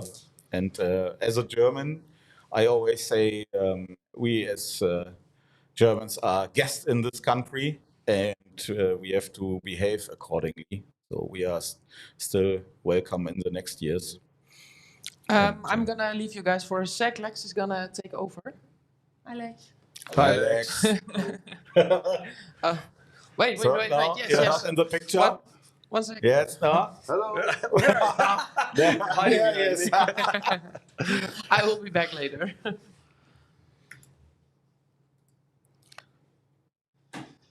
Yeah, Lex, tell us some news about the leaderboard, maybe. No. I haven't had a look. What's going on in the leaderboard, Lex? Well, hello. Not much. Not very much big fish, but there's a lot of fish being caught. Okay. Better than last year? No, More than much last better. year? I think it's 5 times, 6 times Oh. more than last year. It was really bad. But the majority of the fish is small, relatively small. Okay, but So I was At thinking least fish. this morning with the wind, big pike, but not many over a meter. It was one. Did you say it was 4 over a meter? Yeah, 4, maybe but that's 5 a while now. ago. Yeah. And the biggest so far I think is 112 and a half, 112 and a bit. Yes. Yeah. And we have a small bug in the leaderboard. If you go in the leaderboard and you tap the first on the first place and you swipe to the Zanders and the Perch, the numbers of the pike, you still see them. Then in the Zander and in the Perch screen, but the total is correct. And if people catch a Zander or a Perch, it disappears. But so the leaderboard is correct in points. Right. But yeah, there's a bit of a glitch. Somehow the pike measurements they go to the next page if no other fish is caught yet. So let's see, somebody's calling. Maybe a fish is caught. No.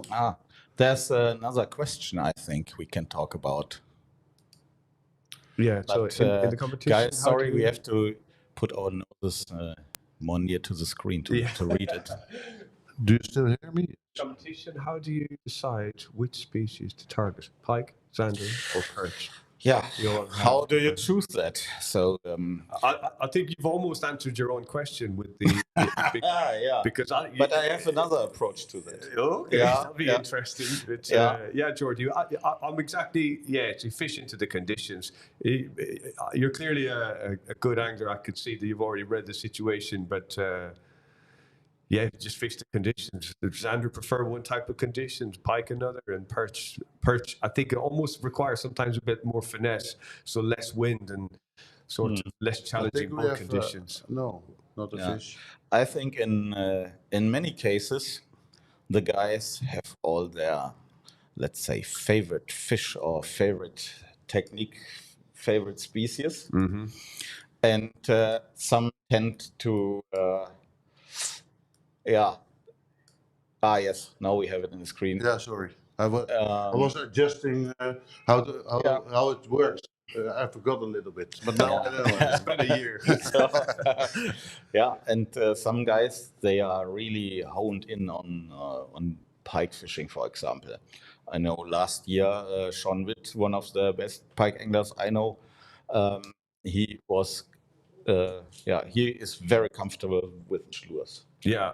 So if you give him the opportunity, he would even cast a 20-centimeter lure for Zanders. Yeah. So Yeah. and but it all depends what you have found out in training as well. I think That's as also well, interesting. as it's a 3-day event, and inevitably when you come back day one, you got to try and talk to other anglers, and you got and maybe even pleasure anglers that have been fishing the event or on the day or whatever. So you try to glean a little bit of information, and so maybe go out on day two with information about perch that you weren't expecting, or Zander that you weren't expecting. You never know. I think that's part of what this game is about. Yeah, I think today is the day where most of the fishermen try to catch in the areas where there is not so much waves and wind and so on. I think they want to have a shot on perch. But if they know their weed beds for big pike from pre-fishing, they will be hammering these because they know after the first day, the snappy ones, the aggressive fish, they are harvested. Yeah. They are not there anymore after day two. Agreed, It's agreed. Yeah. 150, almost 150 or 140 boats. 100, almost 100. 139 boats. And they know their stuff, and so they are the good spots. Maybe other teams know them as well, and take the fast fish away. So the team that caught 112 now also has a 101. So they have 2 meter pikes now. Dude. So they're number one in the overall ranking. They know their stuff. I hope there's Zander and Perch gamer as United Kingdom, Daniel Salida and Richard Archer. Okay, crazy. So these guys, they are onto something. If they catch another meter fish, I think they have really good chances that these fish stay in the leaderboard for a long time up there. Yeah. What I could see a question. Any fish for Team Ireland? That's Pascal. I don't know what number boat they are. What team number they are. But we can check, I guess. Team 81. Is it Team 81? No, they have no fish yet. 0 fish at the moment.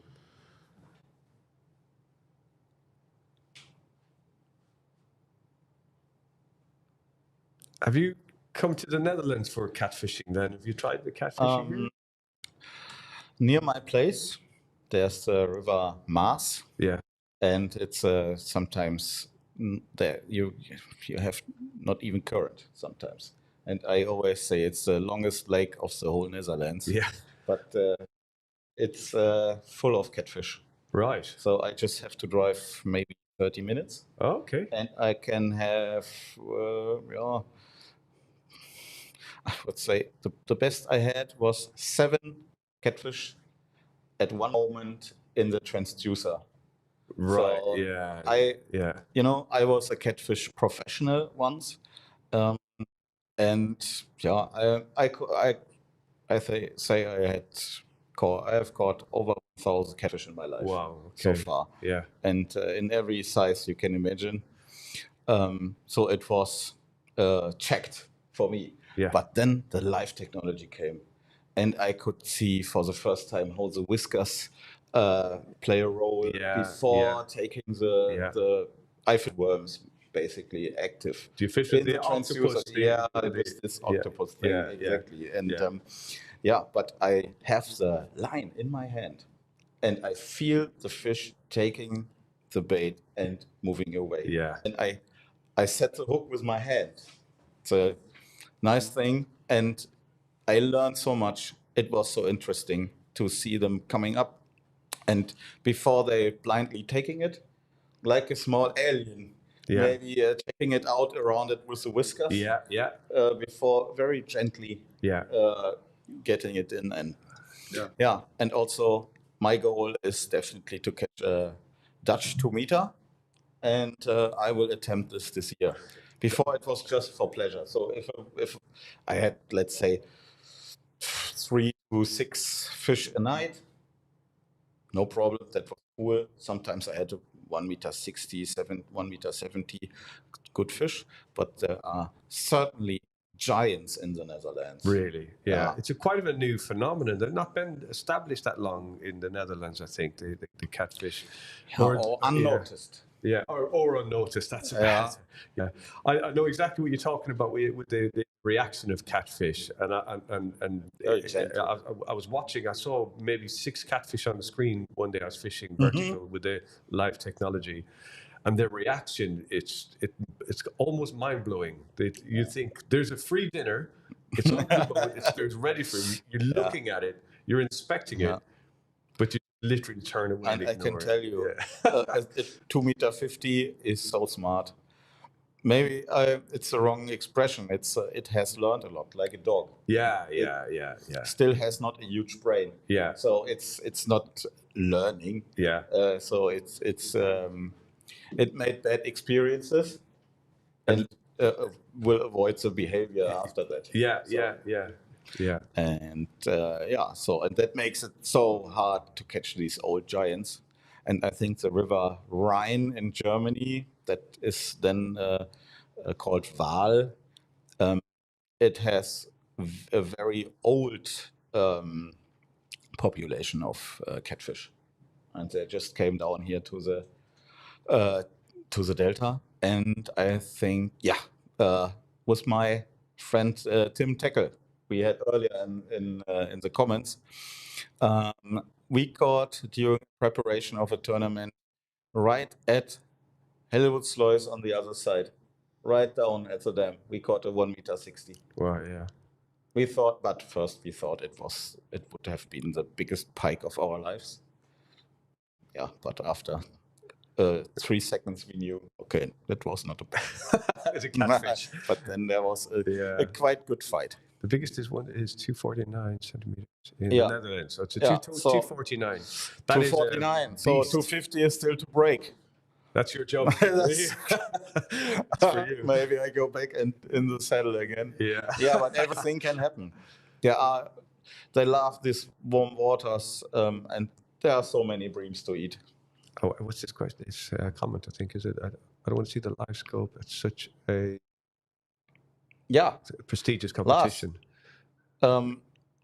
It's a helping tool, but I think Evert made it clear in the rules you cannot fish live technology with a running petrol engine. So the traditional pelagic fishing is it's prohibited with that quite a bit. Yeah, you can do it with an electric engine. No problem. You can do it with the electric. But it's not the same. It's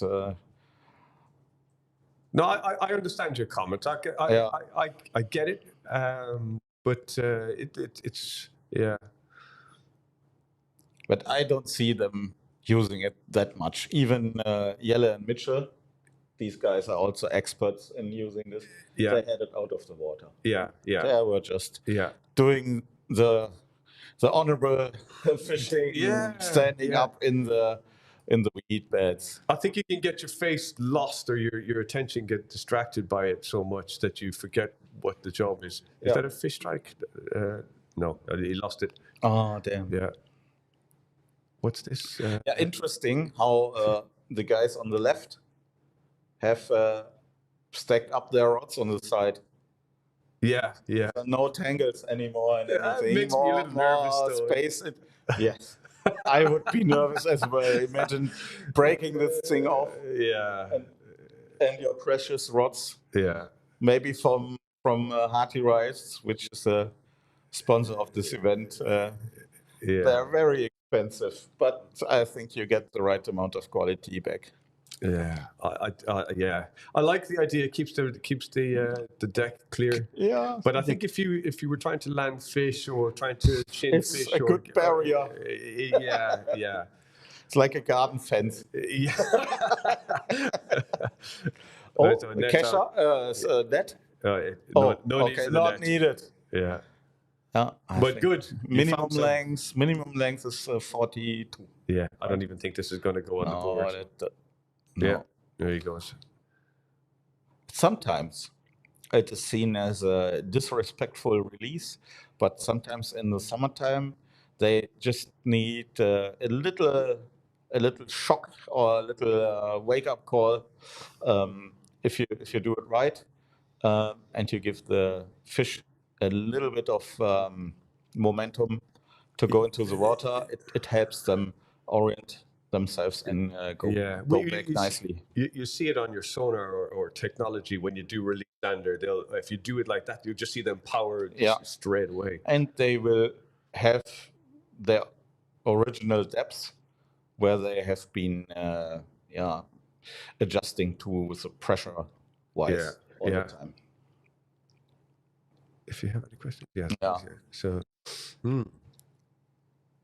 So now we will have some rain additionally to that's why they're fishing under the bridges. Fish on. And that looks heavy. Fish on. Or is it a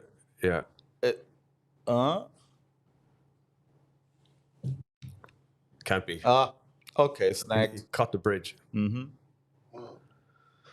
Which team is this? Pantanius. I know some guys that are in this Pantanius team. What's the biggest fish for now? Is it still question 1 meter 12.2? And Andrew, you can see it in the app if you go to the app. And you can download the Predatortour app, or you can see it also on the Predatortour homepage. I have I've got 120. 120 pike for team 42 Pantanius. Team 42 Perches. So that's 120.5. 1 meter 20.5 is the biggest so far. So that's the biggest now. Good fish for competition. Yeah, man.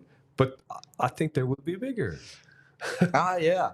I talked to Sean a few days ago, and his schedule, unfortunately, was full, and he's not participating.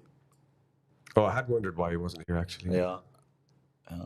He uses Haringvliet Amer also very well for a few years, and is very proficient with these.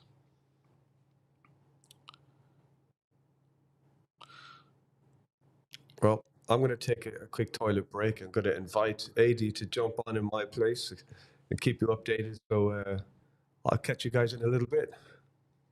Ciao for now.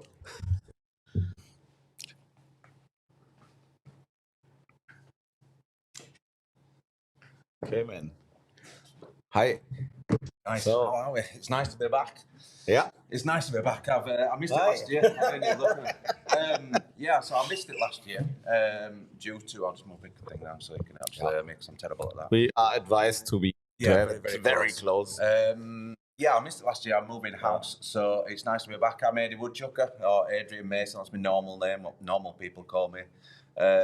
But yeah, it's my fourth year now, I think. So it's fantastic to be back. I've been in background actually listening for all of this. Have you been in a competition like this yourself before? No, not to this level. I've fished in YouTube competitions in YPC and in UK. So I've done some competition fishing. I'm a boat angler.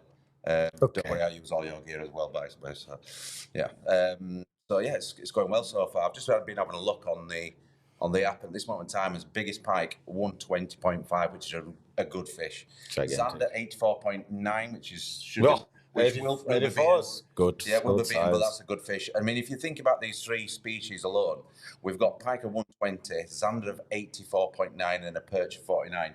Those three fish individually is most people's dream fish. Yeah, absolutely. Some guys, they will never catch it. Well, that's my personal. If I had personal best of all those three species, I'd be more than happy. Yeah, those are all. You have to come over a few more times. I've been lucky every time I've been over. I've generally done a little bit of fishing, but last night it was shocking. Last night it was really bad. The weather conditions here have been terrible. When we now look out of the window, it's raining cats and dogs. You would say it's definitely cats and dogs there. Let's have a quick look at leaderboard. It's been changing quite a lot. At the moment, we've got, in fact, Team Pantanius have just gone up. Team 42 with the 120 pike's been registered, but they've now got 3 pike, 120, 88, and an 87. So they're very, very strong already. Yeah. So we are located in the Netherlands, in the delta of the river Waal. So it's quite near to.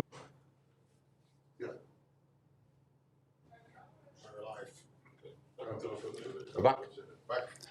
Right, everybody, sorry about that little interlude.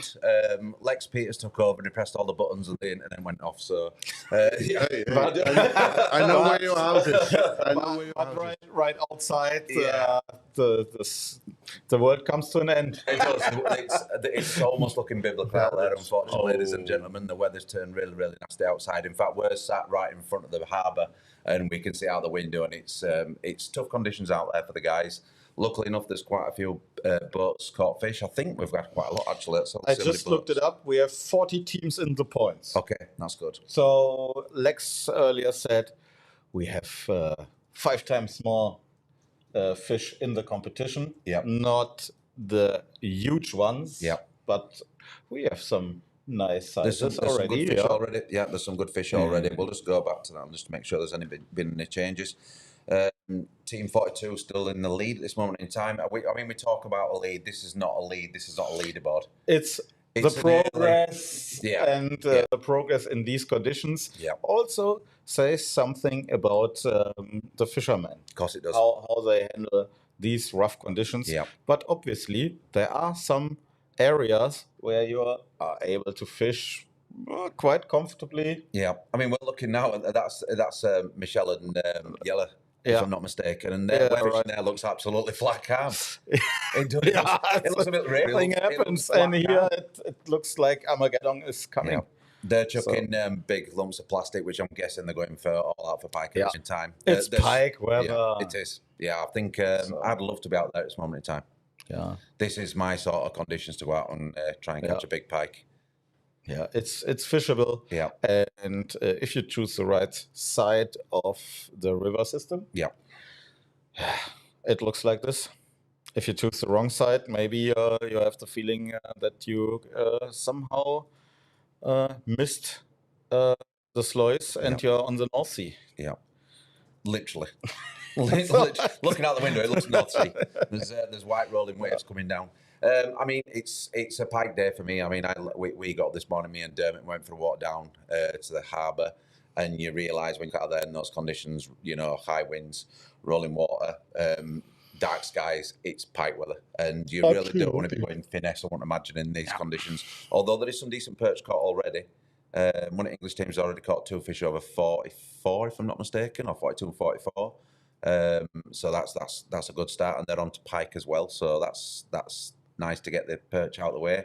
I know that every boat I've spoken to has really struggled on perch this year so far. Yeah. But it doesn't mean you can't find a pod. You find a small pod of feeding perch in a competition like this, and you can go from 0 to hero in no time. Yeah, I think 10, right, Lex?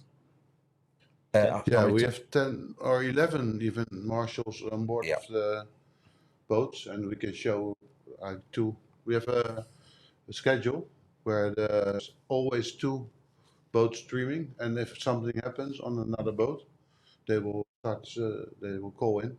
And these are rolling there every half an hour. They roll every half an hour, and then we do it all day. But it looks like the weather, it's bad outside. Yeah. But just what you said, if you choose the right side of the lake or the river, there's no problem. Yella Mitchell, it's almost like summer there. Yeah. In fact, both sides look fantastic conditions to be pike fishing, if I'm brutally honest. That's awesome for pike. I think good quality Gore-Tex might be needed today. I think everyone had been drying it out from yesterday, even when Ava did the live talk last night with the captains, it went bouncing down. It was horrible conditions. I was out on the water when it happened. Wow. So you need quality rain gear. Quality rain. Yeah, but that looks like perfect conditions. It does. Perfect. So they're giving a it's just away a matter of time. Yeah, just a matter of time when the next big pike is rolling in. Yeah. I mean, the fishing over weed here, you can see them. They're bringing up like lumps of weed when they're bringing these soft plastics things. So you know, and the good weed. It was the best good, weed. good type of weed. Yeah. I think we call it in UK. Is it called Pondegetum? I think we call it in UK. I'm not sure what they call it over here. I know the names in German. Yeah. But it won't bring us far. No, it won't. It won't. I mean, it's probably something completely different. But that looks like I fish in Lake District quite a lot, and when you find that weed, that's pike holding weed. Yeah, it's pike holding weed. It stands tall. I think, if I'm not mistaken, it's one of the fastest growing weeds. It grows up to the surface, even in 50, 60 foot of water. But when you find short pike in an area, they're generally on those weed beds. So what we have here is basically 3 types of weed. Okay. One, we call it spaghetti weed. Right. And then we have 2 where the leaves are different. One is a light colored green with a smooth leaves. Yeah. And then with a more curly edges. Yeah. This is the less good weed, with the smooth edges and a little bit lighter color. This is a good weed. Yeah, because this is a good weed. Is that a really leafy weed? Yeah, like it's like salad from the color wise. Yeah, that's the other is a more darker colder. Yeah. You Guys, I'm gonna switch to the normal Wi-Fi. Okay. And maybe it can be that it will be interrupted because I think it's back online. So I'm gonna click it now. Okay. And we're still online. So now it's switching from the phone to the Wi-Fi, and I think it's working. I think we're still online. We are online. He knows. So he knows. Yeah. We are back on the Wi-Fi. Yeah. Okay. Fantastic. Awesome. Yeah. He's fishing a trusted lure. That is quite popular in the last years. Yeah. Many big pike fall for that. It's He's fishing not with the Miras mouse. No, it's a copy, I think. there's only one OG. There's only one OG. It's a Lucky Lures Screaming Frog. Yeah. Okay. So I only use CVC Miras mouse because it's OG lure, It is. and I support that. I'm Everything a massive fan else is just a knockoff. It is. And there's a lot of knockoffs out there.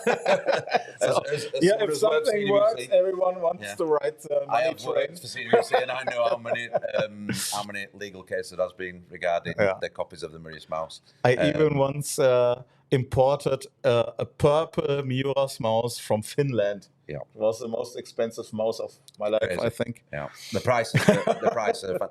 Do you know, over the years and years of selling Miras mouse, people always said it's too expensive. But I'll tell you what, that lure catches so many big fish, big fish. I think if I'm not mistaken, Yellow Michelle caught a really big one in final hours of when they won the competition a few years ago. I think they caught that Miras mouse. So the question: what is your favorite lure? If you have to choose, if you have to choose only one, depends. Depends absolutely on what species. Yeah. But if I want to catch everything. 13 centimeter soft lure with a 15 gram lead head. Yeah, you can do everything. I'm a pike on Miras mouse. Guppies, phenomenal baits. I love finesse as well when I'm fishing for perch and stuff. I love crankbaits for perch as well. Don't do much zander because there's not many zanders in our UK waters, especially where I live in the north. But in the south, there's quite a few. So, but I've caught them on vertical jigging. Yeah, for me, I see rods and equipment like golf clubs. Yeah. So everyone has its special occasion, and every lure also has its special occasion to be presented exactly how and like I want it, and that's why I choose one day this, another day that, and I have always a series collection with me. I think a lot of when you speak to anybody who's not angler. And they say, well, why have you got so much equipment? Why have you got 50 rods? Why have you got 60 rods? I think I have always classed them as tools of the trade. So in other words, there's no two rods. When people say, I'm after a perch rod for what? Well, I'm after a perch rod. Goes for what? There's so many different perch rods for so many different techniques. It's like look in your toolbox and you have a Phillips head and just compare all the different screwdrivers and the bits and sometimes you need pliers, and sometimes you need a hammer. Yeah. And, And these guys are using hammers right now. There's a lot of hammer fishing going on. Looking at them rods, all 180 to 200 gram rods. Again, it's a fantastic question, but it's so open. It's so open. You can also have two anglers fishing in the same boat with same equipment. One with one lure, I experienced that, different unfortunately. colours make it that much of a difference. You know, if they're onto purple and you've got yellow or chartreuse, and then they turn on to one colour, and good anglers switch onto each other's colours and stuff. So it's a really open question. We are, by the way, live on YouTube. So if there's any questions, please, it's nice to speak to guys. Also Facebook and Twitch, you can also check out this live stream. Chatterbait, it still works. Yeah. It has had a real large hype here in the Delta a few years back, and everyone was catching on it, and still you can catch a lot of fish on every it. And species. I absolutely love these. I even have some where I tie the skirts myself. I choose the blades and everything. That's a fish there. Oh yeah. It looks okay, that as well. If it's a big rod, then it's a big fish because the bend is quite serious. Yeah, that looks okay. Let's see what it is. Okay. Vanern early. Must be a pike. This is a good area for big pikes. Yeah. I know the spots, man. You are looking like a GPS. You are the German GPS. The absolute. If someone chooses to make a photograph the wrong way, I tell you, I know this spot. There you go. That looks a nice fish to me. It's hard to see because the stream's it's buffering a little bit, but it looks okay. That to me. I mean, they're not jumping up and down yet, but I would say it's 80 But at plus. least we get the picture. Yeah. I don't know. He looks a little bit happy now. Big boat. Yeah, nice. There's some quality boats. We walked down this morning. There's some phenomenal boats out there. We already had some footage from the Boston Whaler boat, and it's a quite large boat for the sea. But this is perfect. When we were talking earlier on, when you were talking to Derm earlier on, I was listening behind, and I've seen the video where they cut the boat in half, the Boston Whaler boat in half, and it still floats. Yeah, I've seen that video. Wow. You can look. But you have to make the sacrifice for good marketing sometimes. Yeah, because and I'm sure it's just stuck it back together and sold it. They had to do a lot of convincing beforehand. that fish looks okay. Yeah. It's hard to see at the moment, but it looks a good fish. And you see perfect teamwork. One is preparing the scale and everything, and has the phone ready. And seconds count in this competition. Seconds count if you need to be ready to go back in again. Sorry for the bad image. That's us. Right, okay. But if we sometimes struggle to read it correctly, it's the screen like a pad or something in 1 meter or more. I'm hoping there's actually a fish left in there because there seems to be quite a lot of weed getting pulled out of that. Oh, yeah. Oh, no. Oh, disaster. Oh, disaster. Yeah. Moments before disaster. Wow. Yeah. It's missed it. Oh, jump, Junge, jump. Now we have a problem. Trouble. That's official. That needs to be. if they lose the scale, you have to come back to shore. Yeah. That means. Oh, it's gone down. Oh dear. So and the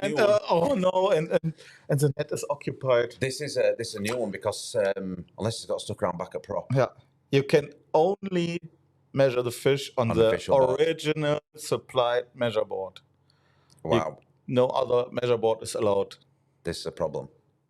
You see it. Yeah. I think this is the first time I've seen this in this competition. And they have about you guys. And they have a live fish there. What's the scenario then? What you going to do? Has a fish got to go back, or have they got to come back to shore to get the board, or will the officials be able to get another board? Leave one there swimming. I think it was already on the I think it was already on the board. Was it? Yeah. Oh, But I think no, not. I don't think so. We haven't seen the fish. No, I think what happens when then they have a big problem. Yeah. I think if I'm not mistaken, they were actually getting the weed out, and as they pulled the weed and threw the weed sideways, I think it took the board. Oh, just a strong gust That's of a wind. disaster. Oh. That's a disaster. So this is that's bad. It's not great, fellas. It's not great. Okay. Oh, another fish. Another fish. Zander. Decent size. Yeah, looks nice. 70 plus maybe. Yeah, these are the Boston whaler guys, Yeah. right? Do you know what? That's a phenomenal fishing platform.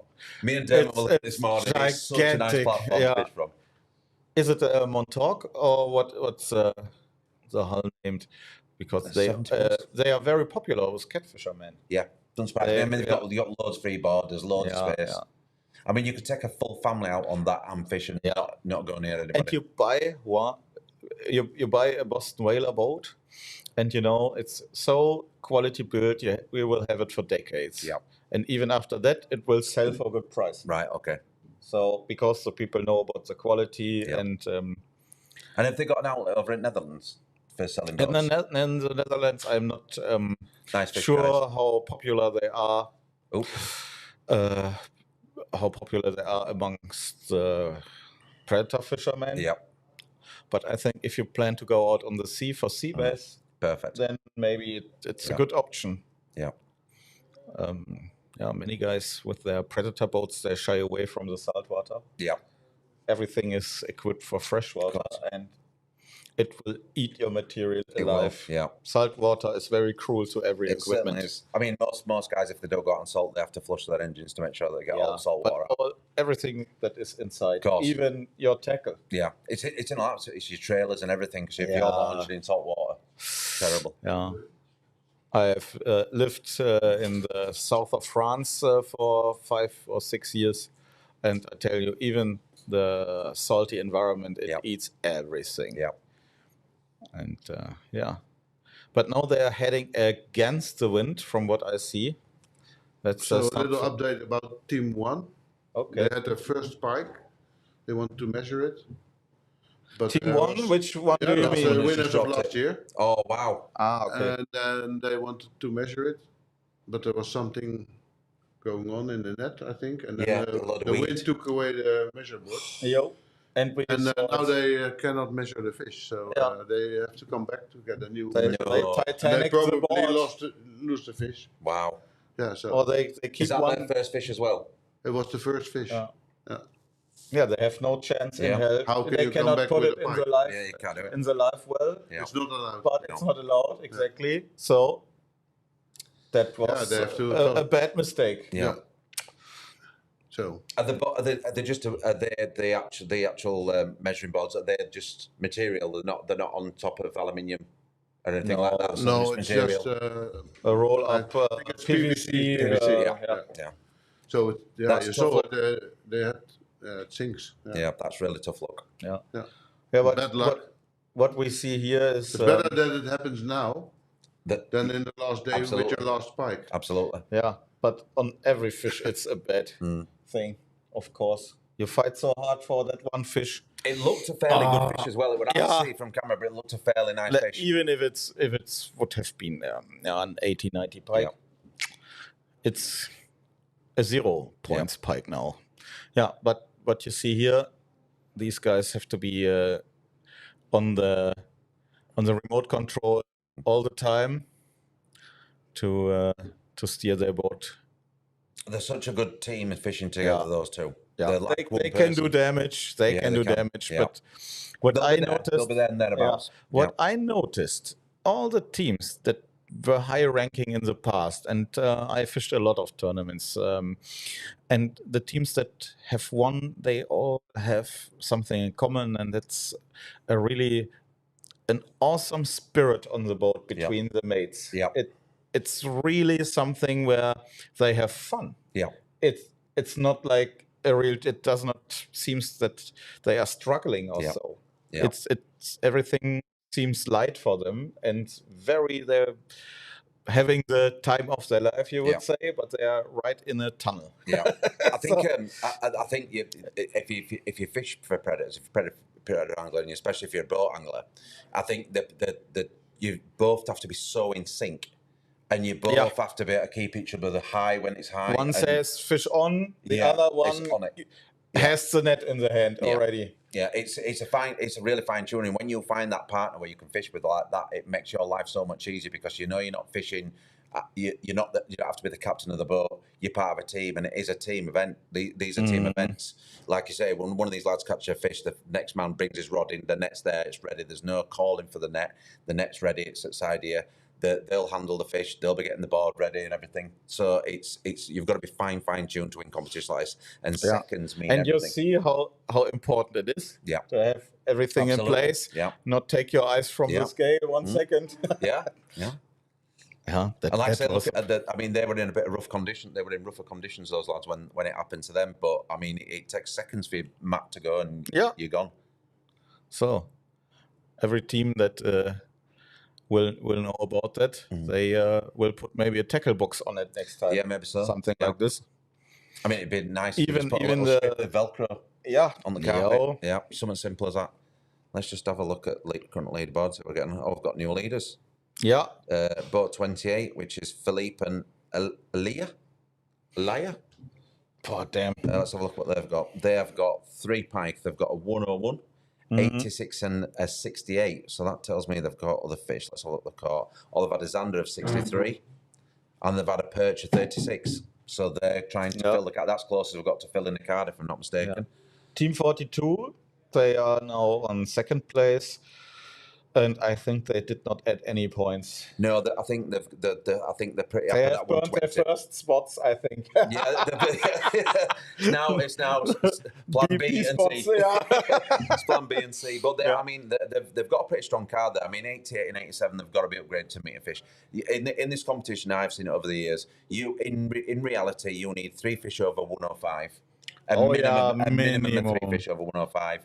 You need 380 plus Zander ideally, and you need 345 to 50 perch. I mean, and a 48 and above ideally, which is crazy. Yeah. This is insane. I always say that we speak about it's this a as big human fish beings. tournament. Yeah. It's a big fish It is, tournament, yeah. and also it seems like a long time. 3 days for 9 fish.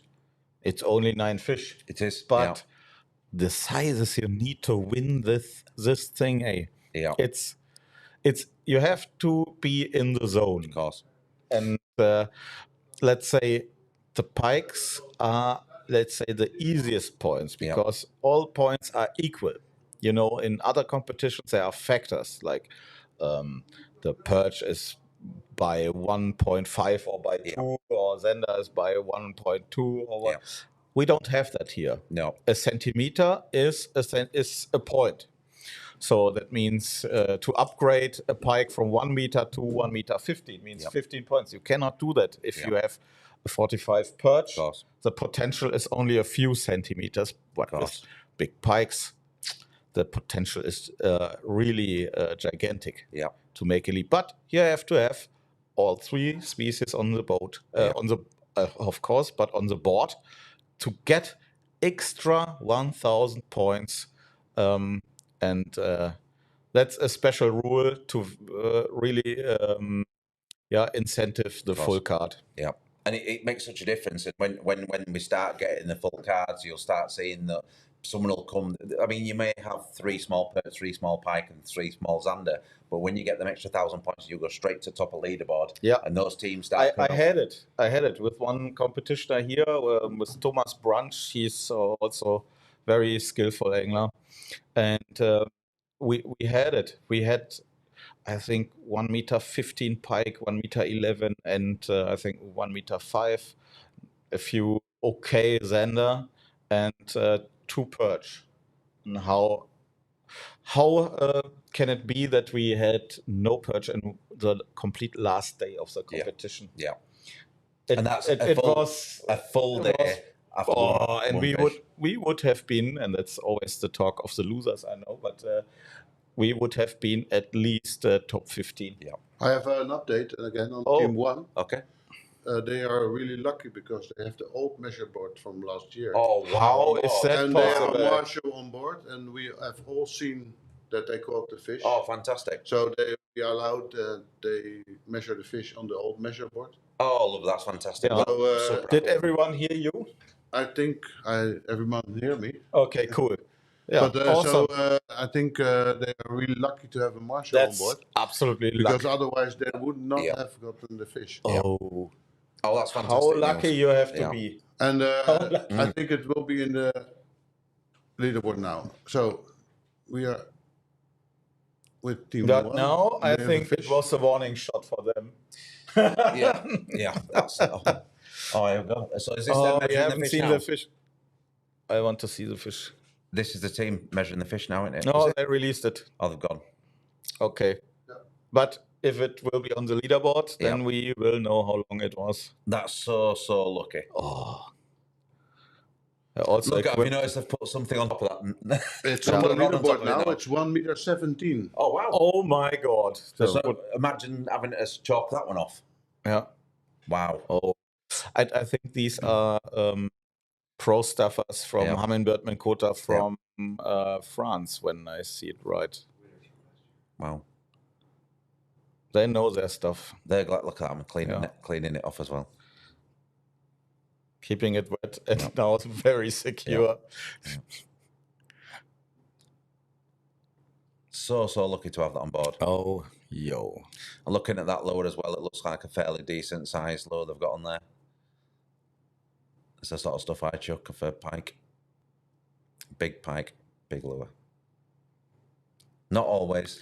117 in a competition is a good fish. That's awesome. Yeah. Yeah. I also exactly know the spot is the stretch.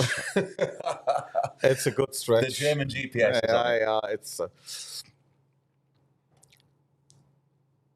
I mean, the conditions look so right. I mean, the sky in so there looks pikey. Yeah, it just is. It just is. I mean, as a predator angler, it just gets your hairs tingling. Yeah. You can feel it, can't you? You can feel the atmosphere of pike fishing conditions, and it just looks so well to go and catch a big pike. You can also see now, even though the weather is really bad wind-wise, people are fishing relatively safe. Yeah. So, safe. It's your word, exactly. Everybody can choose their own spots, and if you don't want to fish and if you don't feel safe, you're always free to stop. It's not obligated to fish. We start, but if you don't want to go, if you don't feel safe, you can always stop yourself also. So this is for me. I know in English it's also the same. It's kindergarten. It's nothing really challenging except the wind is still there. Yeah, it is. There's just not so much waves, but that gives you the ability to have your lure very stable in the water. Yeah. If the waves are moving your boat, every time your lure is moved with it, but unnoticed by most anglers. And the big pikes, they don't like so fast lure. That's why the Miura's mouse is such a success. Yeah. It's a slow motion bait. I use it as slow as possible. Yeah. I think it's one of those lures that it's slow. Yeah. I like also to pull it. Yeah. And then keep tension on the lure while I reel back. Yeah. So it almost suspends where it was, and this is most of the time the strike comes. And there's nothing like a Maurice mouse take. Oh, just the full weight of a fish, a big slack line, and boom. Yeah.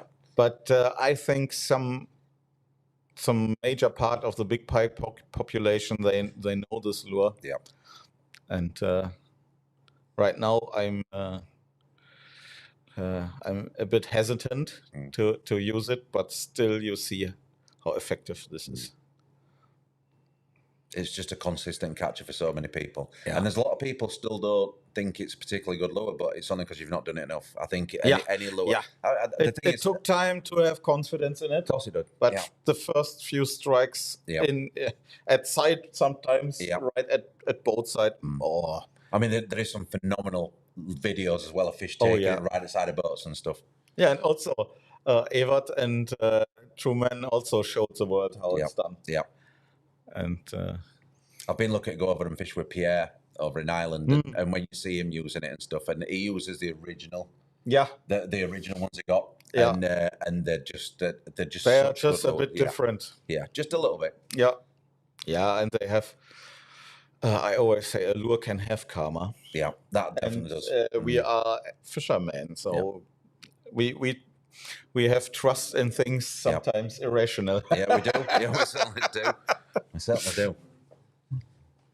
I mean, the lead up to these competitions, you fished in this competition, the lead up to it, what you're thinking, you're thinking, I know exactly what I'm going to take. do the pre-fishing, or is it something that starts months and months before? Yeah, and you know, when you put in your registration and you decide with your best buddy to, okay, let's do this competition. The thing is, it always starts just in a short amount of time after the season has opened. Yeah. That means you cannot have weeks of preparation. What date does the season open in Holland? Always the last Saturday in May. In May, is it? Right, okay, so you're talking you a have week only ago. a few days, yeah, of course. and on, I would say, competitions that occur later in the year, you can have weeks. Of course. There are guys that take their whole holidays off. Right. Or whatever, they quit their job sometimes, and they are just a month here to learn the water. But here, you have to be kind of, I would say, quick thinking, and you have to know what is going on this year. Okay, Muir's Mouse, what's your favorite color? Oh my God. So, you start.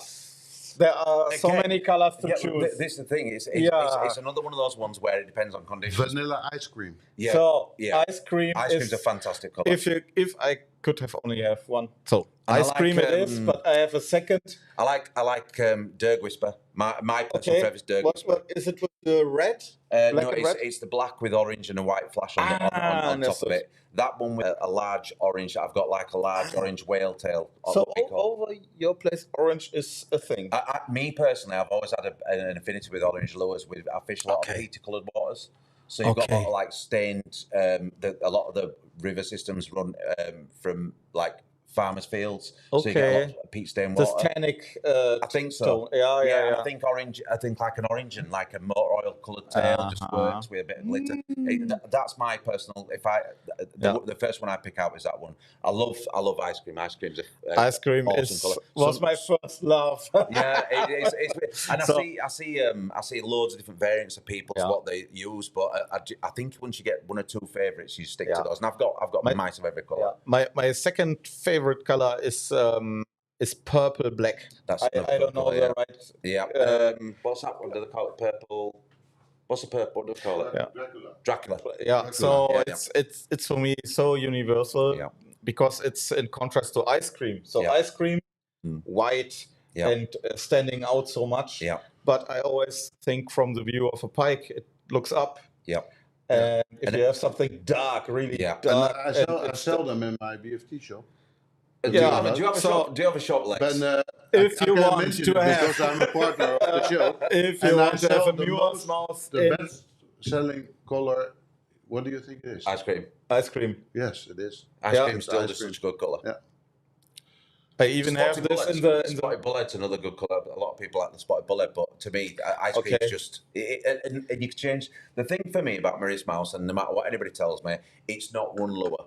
Because if you leave the original double tail on, it's a more. You can customize it as you want can do and anything how the to conditions it. You can do absolutely anything to it. I personally don't like the double tails. I personally change all mine for a single, like long grub tail. I prefer those, but I've done well on paddle tails as well. There's so many different variants to Muir's Mouse, and you can weight them differently. And no two are the same. No matter what you say, when you get two Muir's Mouse out of a box and you put them in the water for the first time.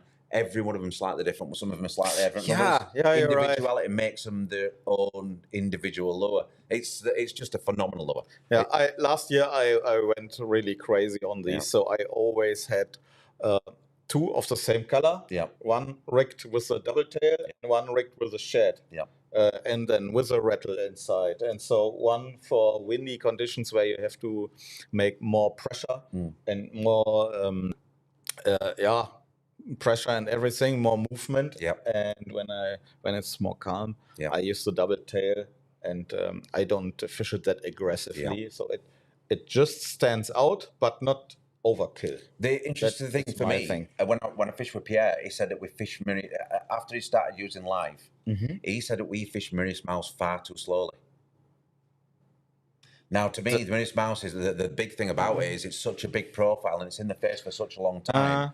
And I like the fact that it's one of those lures you can use really, really slowly. But he said on live, when you see the follows, he said the fish, they are behind it. They want to kill it. For a long, long time, you'll see a fish. He goes, you speed it up. And he goes, it takes insane. Okay. Now, so the moment you speed it up, it's getting away. Yeah. But he says, what we do now, we cast out and let it drop, and then we're real fast. Yeah. He goes, and you'll get a lot more takes doing that. Interesting. So, give it a try. Like I say, I don't have live on my boat. So, but Pierre said straight away, the first thing he did as soon as he used live and he saw the difference between guppies with live technology and mini mouse, we use them too slowly. Interesting. Which is crazy. Because I would, everyone who asks me, how do you fish the Eurosmos as slow as you possibly can? Because just think about it. The pike is down in the weed and only there's a very small window he can see up. Yeah. And if it's too fast, he maybe said it's not worth it. I don't go. To me, I've always thought about pike as they're an ambush shark predator. So they're sat there, they're looking, they're waiting for a meal to come across. And the longer that lure is in there for, I'm scared that I thought something. The longer that lure is in their face, the period of time when they can think that's a viable meal, I'm taking it. When you speed something up, to me, it's like, do I take it? No. I'll wait for the next one. It's everybody does it their own thing, but to me, have we got fish? No. I think he's just on the weed. Is in the weed, not above it. It's a very valid question about and colours and stuff like that. Tell us your favourite colours. I've seen one on there. Jordy's come up and said he likes Dirk Whisper too. And ice cream. Ice cream, Dirk Whisper. It's the black, orange, white. I don't know why. It's just a great colour. Yeah, nice contrast as well. I like the Swede as well, which is the blue, yellow, and white one. Okay, that's quite a nice one. I think sometimes on baits, I think you go for something that either looks fishy, like the whites and silvers. The more you fish it, the more fish you catch. Yeah, the more you trust it. If you know what I mean, if you put a Dirk Whisper with a bright pink tail on it, it looks nothing like any fish. And is it more like an aggression take, or do you go for something that looks very fishy? Any Miura's mouse does not look like any fish. It really doesn't. No, it doesn't. But we don't have so many rats swimming in it. It's true. So. Yeah, very, very true. All looks like we're swapped over now, so we've got 2 more teams on. Okay. See what it's going to like there. The guys are on the Zanders, I think. Oh, that's fish on. That's fish on. Is that Boston Whaler jigging? Yeah, he was jigging for Zander, but it doesn't mean it will be a Zander because everything can happen. Yeah, that looks very perchy with head shakes. Small head shakes, but undersized Zander, they sometimes disguise themselves as a perch. If you don't do much Zander fishing in the UK, we don't do us a Zander. Yeah. Nice Zander. Obviously, UK is not the best underwater on earth. Well done, guys. And the takes on Zander, there's nothing like a Zander take. The hit is so hard. I've always been gobsmacked at when you get a take on one, how direct and hard the contact is compared to perch fishing, where sometimes it's a little dink. You feel a little dink, even for a big perch, it's a little dink. But Zander is so aggressive. Yeah, they really go in for the kill. Yeah. They always say they want to kill it. They don't nibble. They kill it. The funny thing is that that's a good size. It's a nice size. Maybe late 70, what do you think? Yeah, maybe late 70. I were at a Zander angling show in the UK this weekend, and because they're not supposed to be in the UK, they're like an invasive species. Don't tell me. Everyone's supposed to be killed in the UK. Okay. It doesn't happen. But that's the way in the UK is supposed to kill them.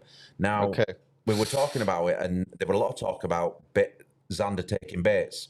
Now, this was more of a bait fishing club. They are really easy to catch. On baits they are, but they're very, very finicky takers. And a lot of people say what happens is the Zander will come in, they'll hit a bait really, really hard with the teeth. That fish will then die. The Zander will then go back and take it. So you'll get a lot of times where you get a really hard take. Understood. Yeah. So they make them unconscious. Yeah. Or disables them. They collect later. Yeah. Compared to a pike where a pike will nail and a perch will nail it, but a Zander attacks slightly differently. But it would be interesting to see if any underwater footage and see what they do. Yeah, but I caught here in this river, I caught also some nice Zander on the Miura's mouth again. Yeah. So of course, they really sometimes love this. Is that a full-size mouse as well, or the small? Right. No, okay. no, I only fish full-size or Magnum. Absolutely. And the Magnum gets sometimes a little bit long. Yeah. Depends on the trailer you put on. Of course. Yeah, it is. It's ridiculous. I've had to cut all my tails down on my Magnums. Yeah, I also did the same. It's not that, but it's your shoulder and your back as well from casting them, because when they're wet, that is a man's lure. That is a chunk. Yeah, it is a man's lure. Yeah, it is. Yeah, I built some rods for myself, and I put a really nice long handle on it. Yeah, so you need that. It's a must. I think you're talking 8-foot rods when you're going to be casting stuff like that. And I've heard of lads going up to 9-foot rods now, like musky rods just for doing it. Yeah, I use a rod blank that was originally designed for far casts with a double tail. Oh, wow. Bucktails, so it's respectively stiff and what casting casts weight? good. What casting weight is that classed as? Yeah, it's 300. No. It's a Sanqua 4 ounces. Right. Okay. But you can easily double it with this brand. Yeah. Okay. Yeah. Conservative. Conservative. They are always. Yeah. You buy. So never buy Sanqua from the internet. Buy at your dealer and test and check first. They're always massively underrated, I think, at St. Croix. Yeah. They just seem that way. It was a long time where they were not distributed in Germany, and now they are. We've got a good stock in UK. Okay. I've got a couple of their rods. Are really nice. I've got one of the finesse perch trout rods. It's beautiful. Yeah, nice piece of kit. Yeah, this is our Marshall boat. Has it been called in for a reason? Do we know, Regina? Or is it just having a coast across? Yeah, the media guy is taking footage from the other side. Okay. Do we have already some Mayday calls? Yes. I think the one this morning. I'm just going to quick check. We are thinking. Let's see. So I believe. Let's check the leaderboard. Yeah, Abe just checked the weather, and he went to the front here, to the end of the pier, and says everything looks fine. It looks okay? Yeah. I mean, it looks, when you look at that window, it looks absolutely crazy. horrible. But we are in like a little bit of a valley area, so I can understand that.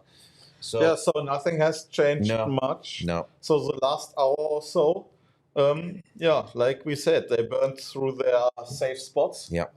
Caught all the active fish there, and now it's a game of keep on hammering. If you've fished in this competition, if you've picked out from pre-fishing 3 or 4 spots you're going to try for pike the next morning, what's the chance of someone else being on that spot the next day? Unfortunately, very high. Right. Okay. So even on a water size like this. But if it's in the weeds, you always have in mind, okay, they may not have exactly hit the big fish we are after, or maybe the fish are not active right now, because the big fish are there. Yeah. They are not reacting right now, maybe. Or if it would be really bad to see someone else catching a fish on here. Of course, but I mean, we've seen it on Fly versus Jerk, where two here as well. And pike fight where they're on the same water, and one comes around corner and the one's catching 150 yards away from another boat, and it's like. But look at this field of competitioners. They all are skilled anglers, and they all have done their pre-fishing, and they know how to read the water, and also because of the wind. All of them are concentrated in a fewer area. So it's... is that a perch on left rod? Oh, they are on the Zanders. They're doing okay. This is team Boston Whaler. Yeah, club. Correct. Team 31. Yeah.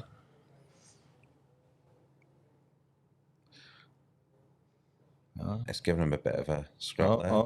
I think it's another small Zander. Well, maybe not that small. Maybe a bigger one. I hope. For the it's another nice title. Yeah. Okay. Yeah. Good for the momentum. Good for the media. Yeah, definitely. For sure. Yeah.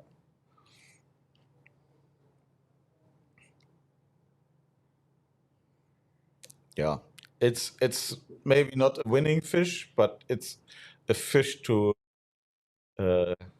to have on your card. It's a qualifying Better fish, that's than for nothing. Sure. Yeah. And also they get media coverage, and that's what also sponsoring is about. Just let people know as well, this morning I were helping David doing some of the launch of the boat, so if the footage is not fantastic, that's probably my fault. I was the cameraman. Let's look at the top catches so far then. Let's see if anything's changed when it loads. No, it's exactly the same. So 120 pike, 84.9 for the Zander, and 49 for the perch. Yeah. Exceptional fish in most people's. Yeah.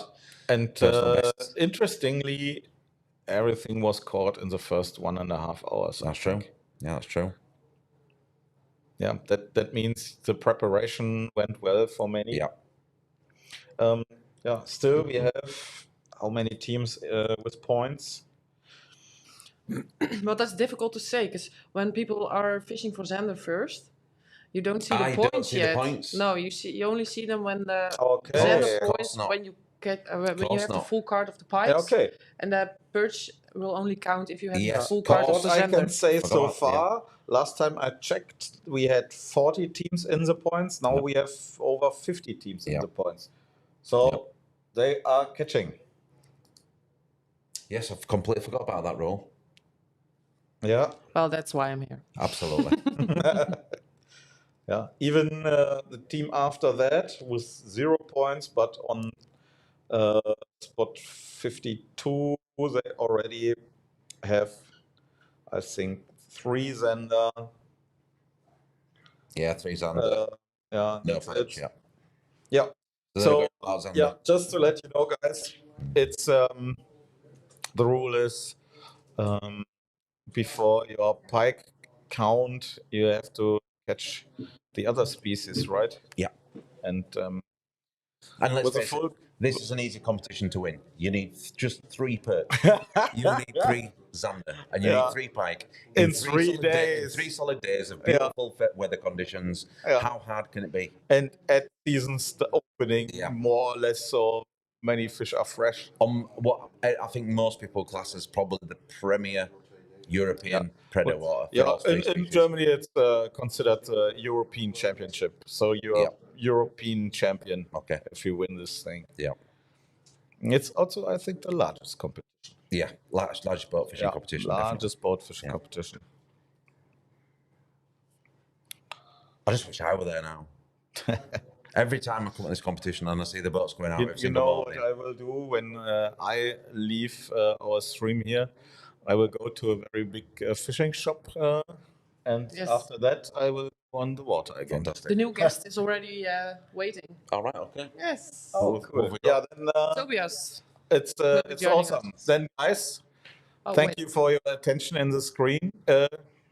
Yeah, I'm again. So, in the next days, I will hop in as well. And thank you all for the nice questions. And until then, man. Niels, thanks very much, mate. Thanks very much. You've been fantastic. Thank you for having. Yeah, thanks very much. Yeah, was an honor. Bye-bye. Yeah, no problem. Tschüss, mein Lieber. Ersatzmann ist da. The main man himself. Hello. It's my first time here. Look It's at nice this. to see you back, my friends. Yeah. Nice to see you back, my friends. Lovely to see you. Lovely to see you.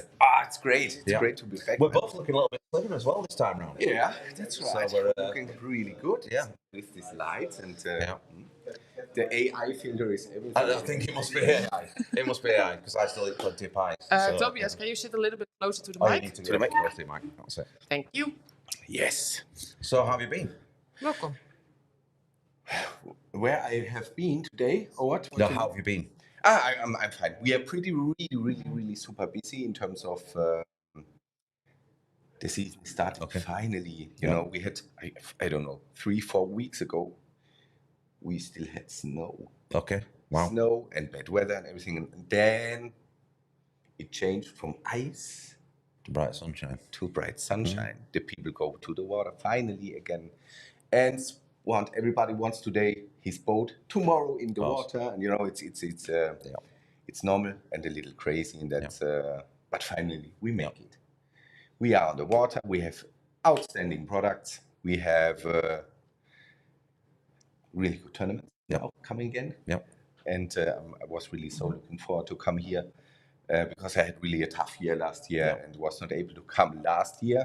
That's why I'm really happy to be here, and I'm looking forward to this event so much. And it's breathtaking, goosebumps when the boat starts. No, we were stood next to each other this morning watching it. Yeah, it was just How great. many teams you got this year?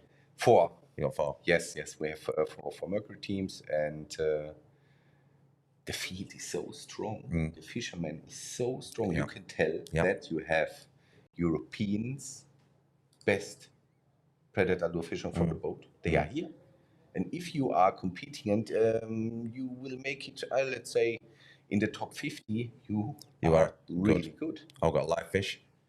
Oh wow! Did you watch earlier on when we had the measuring board that went over the side of the boat? No, I didn't saw it. Oh, it went? The side who won last year, they had a metre 17 pike in the net, and they were just unhooking it. Yes. And the measuring board went off back of boat and sunk straight down to bottom. And because they won last year, they actually had the originals measuring board. So the marshal allowed that measuring board to be used to measure it. So they got away with that 117. That was a decent fish as well. So tell me, today the pike was the most caught fish, or some other species? I think there's quite a lot of zander come out. Not many perch, although there is a few decent perch. We had perch up to 40 centimetres, which is a good fish. But yeah, it's predominantly pike at this moment in time. And there's been some good ones up to 120. So the fishing. Yeah, the team from Pentanus, yeah, real nice fish. Yeah, really nice fish. They've got 3 fish now. I think they've got 120 and 2. Let's look what they've got now. This is also something really special. I really just can recommend this to everyone out there. You download the Predatortour app, and you can see everything live. You can search for your favorite fisherman. Yes. Yeah, they've caught 4 pike, but the 3 qualifying fish are 120, 90, and an 88. So there's a little bit of some upgrades to do with there, but they're good fish. When you start with a 120 in the first day and the first couple of hours of this competition, you've got a fantastic jump on most anglers. For sure. I mean, it's up to the strategy you are following. If you say, okay, let's do and go for the pike with certain type of baits, big whatsoever, and you want to secure the pikes on day 1, why not? Yeah. Why not? Then you look out there. What would you be fishing for today? Exactly. Yeah. It'd be pike straight away. To me, I'd go straight on pike. Exactly, It's pike conditions. And we have got better. There's more settled and better weather to come in the next 2 days of competition. And I think what happened yesterday is we had a big conversation last night at the captain's meeting, and Ava basically outlined if the weather gets too bad today, what we will do, we will finish the competition early today, but we'll extend the fishing over the next 2 days. If there's better conditions, the boats will be able to stay out longer, so we will not lose hours of fishing competition. So it makes it fair for everybody. And obviously, if you guys go out today and they target pike and they get their first 3 decent pike, they can concentrate on more finesse tomorrow on Zander and perch. So it's in their best interest to get these pike fishing over there. If you have bright sunshine in the next couple of days and flat calm water, you definitely don't want to be fishing for pike. So these are the conditions to go and get your 3 pike out of the way. I would say that. Totally. Yeah, and even the weather conditions regarding the waves, it's nothing pillage. But we look out there now, out that window live, and you look on there, and it looks like 2 different countries. The conditions where those guys are fishing, they've picked the spots well, and it looks fantastic. And you look out that window there, and the trees are sideways. It's crazy. I mean, that's something which is also connected to good spots. It's not always below the surface in the water. When you have when you are behind a huge tree line or something like this, this can give you because they can cover. Some cover, some peace. Yeah, we noticed a few boats this morning were riding underneath the bridges and stuff like that, not to get out of the rain, I would imagine, but we're talking about structure, and this is where most predators hang around. So it's very clever if you go hang around structure. You know, that's where baitfish hang up, that's where predators will feed. So it makes complete sense. They won't just hiding out the rain like I think we talked about this morning. Although I've done that myself. because I'm a bit of a girl when it comes to. And what I see, we have also a really active chat here. This is awesome. The people outside. Yeah, but quite a lot in this morning. It's been fantastic. That's awesome. Yes, for the people at home, you can type in your questions or your comments in the comment section, and then. I've just seen the one down there. Do you want to bring the bottom one that from K up on the screen? I think what we're talking about there is when they're putting the towel over the top of the fish, and that's to stop the fish from flapping, and pike especially. If they've got dark over the face, they don't generally flap around. So it's not unusual when the guys are actually measuring fish to just put a towel over the face of the fish. I understand what people are saying, it's not great for fish handling, but it actually works. It's actually a pro thing to do, to put a towel over the top of the fish's face to stop it from flapping around. So you'll see quite a lot of the competitors do it, especially when you're trying to measure a fish. If you're gently handling a fish, you wouldn't do it. But if you're trying to get it to lie on a board, still have a picture, because the rules are really, really clear. Ava is literally a stickler. If it's not right, the picture, it's not counted. And I've been in the back room at 5 and 6 o'clock when guys have come in and tried to argue. And trust me now, you're not winning any battles with that man. If he says it's not qualifying, if the picture's not good enough, it's not good enough. So that's the reason why we'll see people put the towels. So yeah, that's right. Good question though. Good. It's worth asking. That's right. Hey, what I see now, we have a new number 1 in the leaderboard. Okay.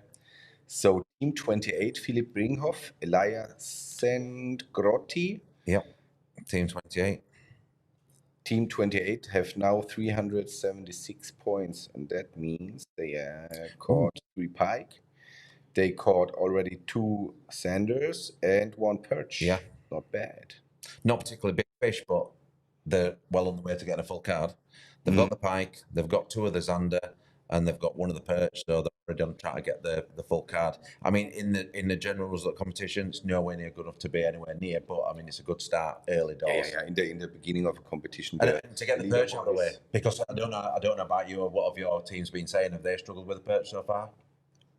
Yes. That's a lie. Did you see that? Did you see him look at me then? The general consensus is that most people have struggled on perch. They've struggled to find perch in any numbers of any size. Yeah, so it's nice to see some. So they don't, up to now, just team. Is that the high check, Roberts? No, it's Jelle and Mitchell. Right, okay. The team Lawrence Mercury. They have 2 pikes, 0 perch. Yep. So that is the key fish for today, I guess. Huh? Yeah. If conditions allow.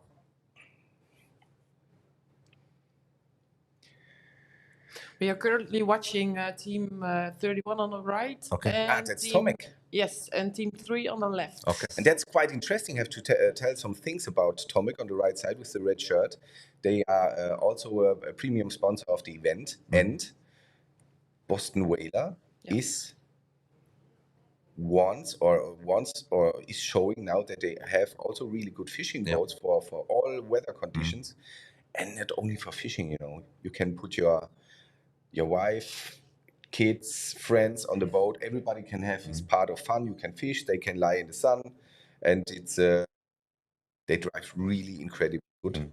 So, and I'm really happy that Tomek, he's by the way technician for Brunswick, for Vanern and Boston Whaler. This guy here. Outstanding technician. I really, really love him.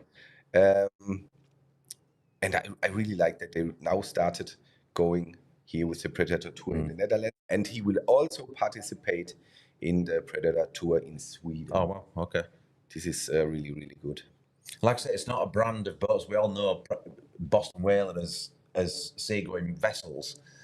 But it's nice to see in a Predator competition, because that is, when you look at the platform, we've looked at this morning, that's a phenomenal platform to fish from. Yeah, totally. And like I say, you could have a full family out front and fish it out the back. Exactly. And not even... Yeah, so it's not only one, it's a fishing vessel, it's also a family and for fun and towing, tow sports and so on. Do they tow well, boats that size? Again? What's it like for towing? For towing, I mean, I went to tow sports. I mean, you can tow a banana, or you can do this water skiing. All right, this okay. is what I mean. No, I mean, if is it a boat you always leave in the water, or can you actually transfer it on a Of trailer? course, no, it's on a trailer. And no problems. Not at all. It looks a good sized boat to be able to Absolutely, tow. absolutely. I think it would. I can't remember what car were pulling that yesterday. I think it was a van. If I'm not mistaken, I think they've got a van.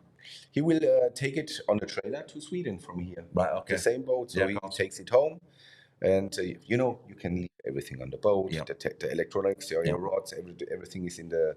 And there's in the loads of stowing. storage on those as well. When we're looking around it, it's got so much storage on it. Yeah, exactly. Yes. Yeah, it's a nice piece of kit. Well, we have a question from Jordi. Are the teams getting updates about the leaderboard? Well, the teams have already also the app, so they can check for themselves. We have also a fish comment. Nice bite. Wow, that's a nice bite. That's a metre plus. This is team 86. That's a metre plus fish. And we have another question, team 74, please. Well, we only have like 11 marshals on board with cameras. So we have only 11 boats with live footage. Yeah. So and team 74 is not one of them. Regarding the mustache one, Rick, I think. Regarding the leaderboard and the fishermen, I know that each of them following some other idea. I know people who do not take even one look during the whole when they are actively fishing. They will not have one look at the app because they don't want to think about a lot about this. If it's where they are, who's close, and what's missing on the centimeters and so on. So a lot of them don't even have a look during the competition. Yeah. They can. Everybody have the app, and you should also download the app. Yep. And I think it's a psychological thing. Yeah, exactly. Because the last thing you want to do is to see, excuse me, everybody catching round you, and you're not catching. You're like thinking, "I'm doing something wrong. I need to change my plan." And that's the worst thing you can do, because if you've made a plan and you've got to stick to that plan, the last thing you want to do is change it because everybody else is catching. They might have just fallen on spots at the right time. Your next spot might be the one that produces the fish. So, yeah, I mean, me personally, I think if I were in this competition, I definitely won't be looking at the app. I'd download it because obviously you need it for GPS. Every single boat has to have the app just for GPS reasons. And I would just out back now watching Eve and Lex, and you see them on screen. They've got like a large screen with every single boat on it, and they are spread out. All these boats are really well spread out. I would have expected a lot in certain areas, but when you look at it on a map, and obviously it's quite a large body of water, they are spread everywhere. These boats are all over the place. So they've all got their own ideas. And when you're looking at these boats, you're not seeing many other boats in the background. No. You know, these cameras are panning around and there's not many other boats in the background. So it just shows you the amount of body of water we've got here to fish at. And it's just huge. It's a huge expanse. Someone asks if Team Verskip also has a camera. No, not today. They have a GoPro, and we use the GoPros for the after movies and stuff like that. Oh, someone is cleaning his lens. Yes.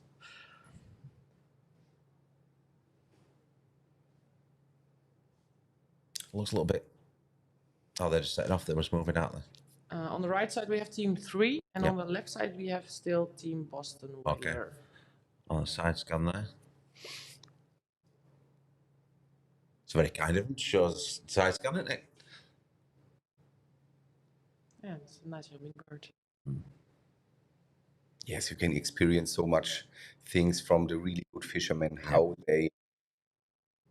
what they do, how they do, and change, and the lures, and how they steer the lures. You know how the movement is, and so on. It's really good. So you can really learn a lot from this live camera too. I mean, the marshals must learn a lot as well, because like, these guys are following them every single day. So they're on the boats with the elite anglers in Europe and watching what they do. And it must be nice for marshals. It'd be interesting to know how many marshals learn stuff from anglers. It must be nice. We're privileged. We're watching them on screen here, but you're not picking that much off them. But these guys will see them making change, tying rigs and stuff. So yeah, it'd be interesting to see how marshals. And you also can see the lures.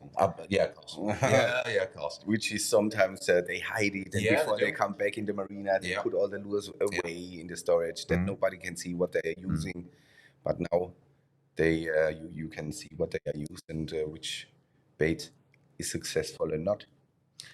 We have a comment about that Team Verskip doesn't have a camera. Well, they have a camera, but not live. And on the first day, most of the time we only do the sponsor boats and the partner boats. So that's why they don't have a live camera. If they come up in the top 10 in these days, they will have a live camera on board. They're very capable young men. I'm sure at one stage they're going to be up there and thereabouts. I guess they will in one of these days. I think get it was 2 years ago when they first fished, if I'm not mistaken. I think they fished the last time I did it, she was 2 years ago. So I'm guessing that was their first time they competed, and they did really well that time as well. Yeah, and last year they were the prize of the. Yeah. It was very exciting. Exciting until the last moment. Yeah. Until the last 8 minutes. Wow. We've seen that so many times as well, haven't we? Yeah. It's really so crazy. You have more 150 boats or 100 plus boats, and at the end, I say always, it's like in the Formula One in the racing. It's thousands or parts of a second. Of course it is. And it's the same here. It's the same here. You can win this competition on 9 casts. Yeah. On the last 9 casts of fishing this competition, you drop on the spot. Contains all 3 species and the size, you can win it in the last 9 casts. Totally. And out of thousands of casts in over 3 days, you could win it in the last 9 casts. That's how bizarre it is. Yeah, it is. It is. It's looking a bit rough out there. There's a little bit of Gore-Tex being used now. See on the left-hand side, that looks a bit... Yeah, that don't look very nice conditions at all. But it's nice and warm in here, Toby. We seem to be okay. I was so happy even the last couple of days when we had really raindrops this size. Yes. It was crazy. Yeah. I thought they are out for training, and it was tough, so tough. Yeah. And I was happy that I was inside, I know. There's certain times when I want to be on water, and sometimes I don't want to be in the water. But like I say, we're fishermen, we love to be out there, don't we? Yeah, it's great. And that's also a reason why I have to say it, I have nothing from it, but all the fishermen are so well prepared, also in terms of clothing. It's so important that you have decent water resistant and wind resistant clothes. We were able to get in contact with Gil again. Okay. We received Gil jackets and Gil pants, and I just brought them, and just perfect. Yeah. They are so great. I drove to Belgium, additionally 3 hours to pick up the clothes. Yep. And I'm really happy that I did. They'll be very happy you did. Yeah, for sure. It's a minimum is top end Gore-Tex or some sort of weatherproofing clothing is an absolute minimum for these guys. Absolutely. Good dry shoes. Yeah. Nothing is more bad than cold wet feet. Wet feet. Yeah. And good clothing is very, very important. We struggle in the UK. We struggle to get really good quality Gore-Tex clothing. Ursu and you might get some Grundens, but stock in UK is terrible. Yeah. In fact, I've got the Gore-Tex pant. I've got the Gore-Tex bib and brace, but I'm waiting for the jacket. And I've been waiting for nearly a year for the jacket, and it's like you just can't get it. It's the market in UK. You can't get decent water unless you go to camping shops or skiing shops. Have a look for Gil. I know they are also present in the UK. Oh, right, okay. It's really cool stuff. Right, okay. Well, we have 2 new teams on the stream. Yep. Every half an hour we switch teams. And now we have team 43 on the left. I guess it's one of your teams, Tobias? Mercury? It's Philipp Heschen and Dennis Portali. So what's interesting, and guys, that's really true. We love what we do. Philip, for example, is my colleague. He's doing the same job what I do for other area in Germany. All right, okay. He took vacation for going and participate here at the PT. This guy with the bald hair. Yeah. And that's why we really love what we do. And that makes us as a brand very successful. Yeah. And on the right, we have team 39. 39 is Marcel Becker and Ronny Etlin. They already caught some fish. Yeah. They have 1 pike with 70 centimeters and 1 perch with 40. So overall, they have 70.9 points, ranking 46. I really like that you change this every half an hour. So well, it's nice to see. It's nice to see conditions all over the lake as well. I mean, you look at that on the left-hand side, your guys. That looks terrible. Yeah, it's true. It don't look particularly nice out there at all. Oh, but look, again, you're talking. I mean, what sort of geographical area we're talking in miles from one end of this competition? Well, we do kilometers here, so. What about in kilometers? Well, I don't know. Good question. It's we have to ask Evert. Good question. It'd be interesting to see, because I mean, you look at the two conditions there. One of them's in bright sunshine. One's in bright sunshine with quite strong water. Other one's in quite well. There's a little bit of blue there, but it just shows a difference in the two, and that's why when we are changing between cameras all the time, every half an hour, it just gives you a better feel of what's actually out there and what lads are going through. And the ladies as well. There's quite a few ladies fishing this competition this year. Yes. Yeah, it's nice to see some ladies. Finally. Yeah, Yeah. absolutely. We have really strong fisher women. It's Gea de Ruida. Yeah. We have what I saw 4 or 5 other good ones now here. That's I like this a lot, and we need to support this somehow. Definitely. Yeah. What always impresses me here, the width of this river. Yeah. It's huge. It's insane. I don't think you can ever, you will never ever explain to people how big this water is until you show them a picture of one of the boats going down. Yeah. And then, and it's when you're showing it on your phone and it's going on for like a minute, just going past your phone, and it's bizarre. I've been taken out by Leon before. Leon Kramer, who works for us, and just outside here, and the boats will go past you. They blow your mind. You look at these boats, and these are huge. It's true. And you're on a 16, 17 foot boat, and it makes it feel like you're in a toy compared to these boats. But these are not one at a time. These boats are passing each other constantly down these channels. It's an unbelievable expanse of water. It is. You don't realise. And when you think, it shows how good these anglers are, you're trying to find small species of fish, well, they're not small species, in an expanse of water like that, when there's another 140 odd boats that's doing exactly the same. Yeah. It's bizarre. So go Philippe, go Dennis. I really would like to know how much German people we have here in the live stream now. Drop some comments into the chat. Dann kann ich zwischendurch ein bisschen Deutsch reden. Das kriege ich bestimmt durchgeboxt hier. We've had quite a lot of questions this morning. It's been quite good as stream. There's quite a few people come on. Well, I think lunch break is coming up now, so maybe people will come back again. Yeah, maybe so. Yeah, more people, yes. So this looks like they are changing spot. Yeah. They prepare. Yeah, it doesn't look comfortable, that fishing at this moment in time. And the waves are crazy, huh? Yeah. Skipper Sebi.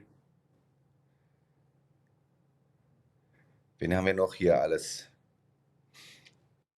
Ja, der Philipp Heschen, das ist so ein toller Kerl, ey.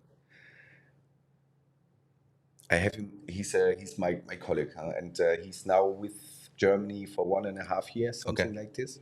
He was before in the fishing industry too. He's a specialist in everything you can imagine connected with fish finders and live and technology and electric stuff. It's such a big part of it now. That's so true. Yeah, it's such a big part of it now. And I can remember when I did pelagic the first time, I went out with Patrick Fleischer from the Mercury team Germany, and I had no clue. You know, I said, yes, we go. And it was really dark and what you want to do, so on. Oh. And then he showed me,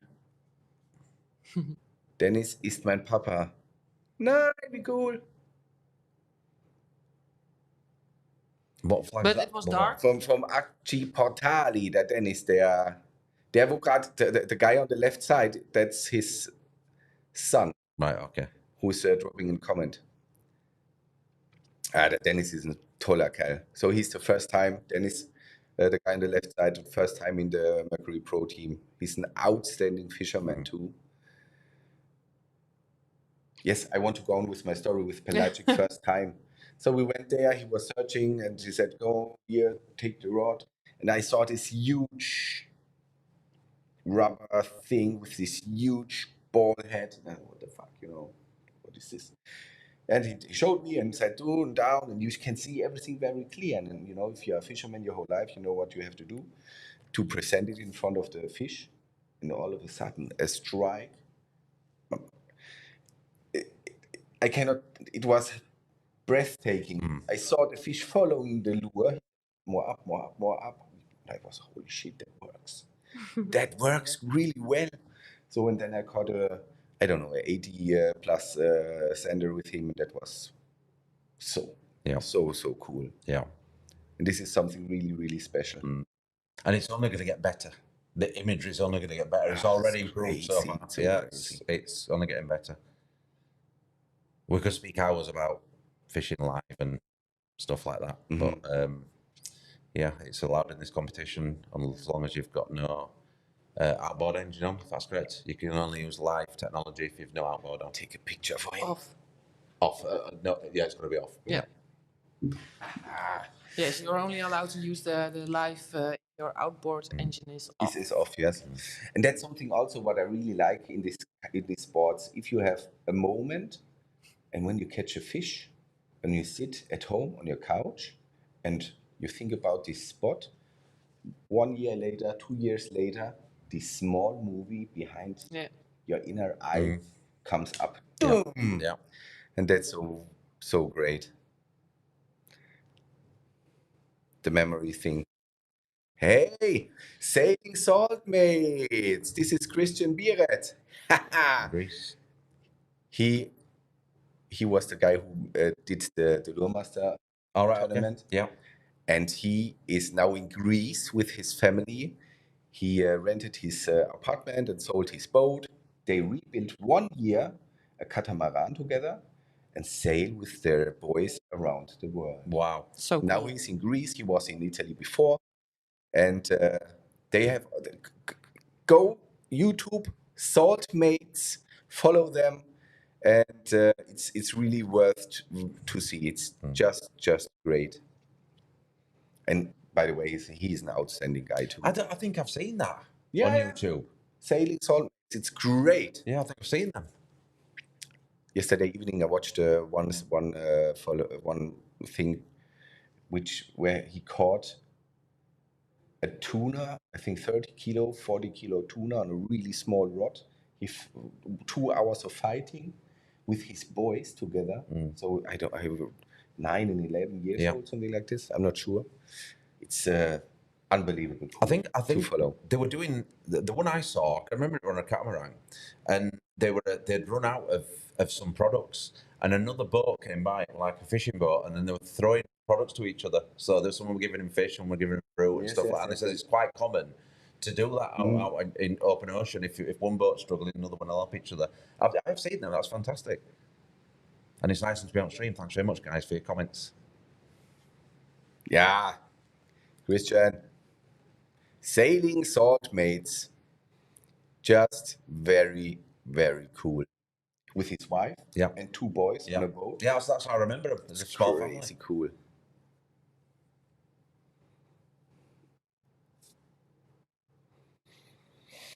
So what is the leaderboard doing? So, ja, in Deutschland habt ihr es ja gut. Ihr habt einen Feiertag heute, ne? Oh, we have a fish on the right side. Yes. Fish on. It's team 39.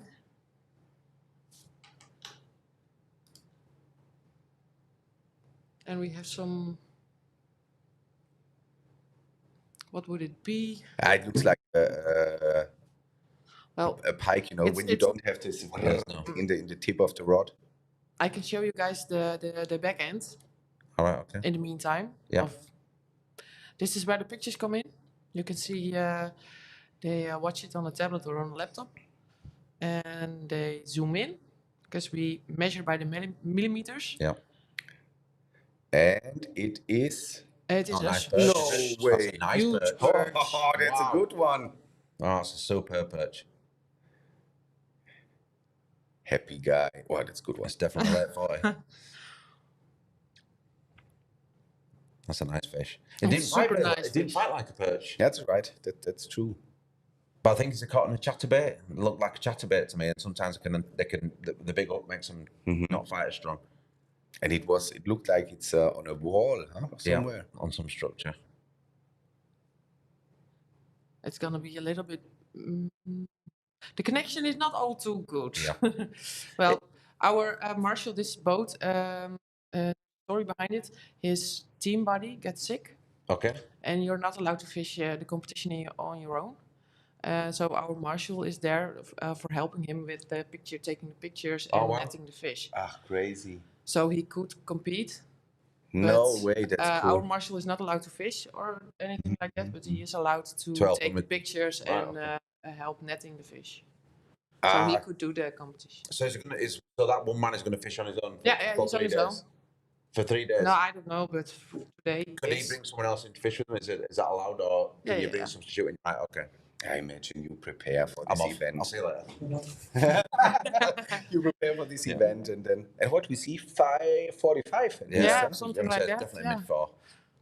But it's really good. Yeah. Well, no, he's gonna send it in, and then we're gonna go to the... Yes, and that's something... guys in the back. Something we need to show. Yeah. They so open these pictures to the very last part of a millimeter they can see and judge. Yeah. Let's see if the perch is coming in. It's a big part. A lot of people never see there this. He is. Yeah, there you go. That's a fish. Here's the check fish picture. Yes, you can see. Is it correct? It's 84. 48. 48. 84. 84. Would be great. That would be That great. would be a good fish. No. But And they will check it together. They're checking it. Yeah, but look at the fin. The upper side is much longer than the lower. So it's not bad. And they're gonna check if it's correct at the front of the measuring tape. And then they're gonna type in and the species and submit, and now it's indeed. Go straight to the leaderboard. App. It's nice to see that because people, like I said, you'll see us sat in room and this, but there's so much more goes on behind the cameras that you don't see. There's a full team of people. I mean, we have 2 full houses of marshals, and we've got cooks, we've got camera people, we've got everybody who runs a competition. It's a big family run event, and that's one thing. If you ever come over and it is a big family, including all the sponsors and stuff who come to the house. So it's nice. It's really a tough job. Imagine how much fish they are going to catch in these 3 days. It's a very tough job. Very, very tough job. To have an eye on everything, keep concentrated because it's not easy, huh? Well, they are sitting there with the 3 of them, and they are constantly busy. Well, in the next days it will be a little bit slower because people are filling up their cards, and then they are only gonna upgrade, and they don't send in the smaller fishes anymore. And what I really would like to know, how much fish they catch during the competition. Also the ones they put not into the system or taking pictures because they know they are smaller than the one they already have. It does say on the app, it actually tells you how many fish they've caught, even though none of them are qualifying, don't it? Yeah, but when people only if they do take a picture of it. right, if okay. they send it in, because then at the first. So it might be they might be upgrades. So if they caught 5 fish, 3 of them are right. Okay. Yeah. And of course, there are many people are upgrading and don't send it in, or not upgrading. And there's a lot of movement in the top 10. Team Pantanius is now on 4. We have Team 28 on 1, Team 24, Best Angler on 2, Team 94 on 3. Yeah, of course, there's a lot of movement in the beginning. Yeah, like so we've had a discussion already. It's not a league yet. It will be soon. And they're making some meters, huh? They move a long way.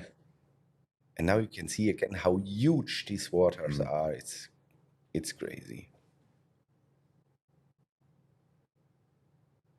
Well, for fish the people on? No.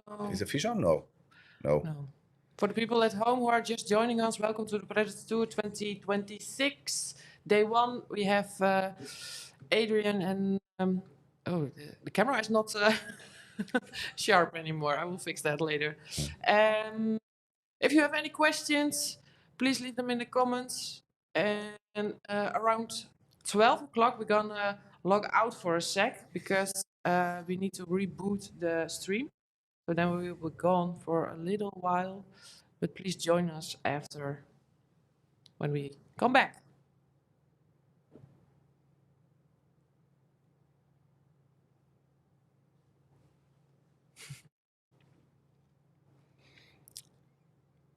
So,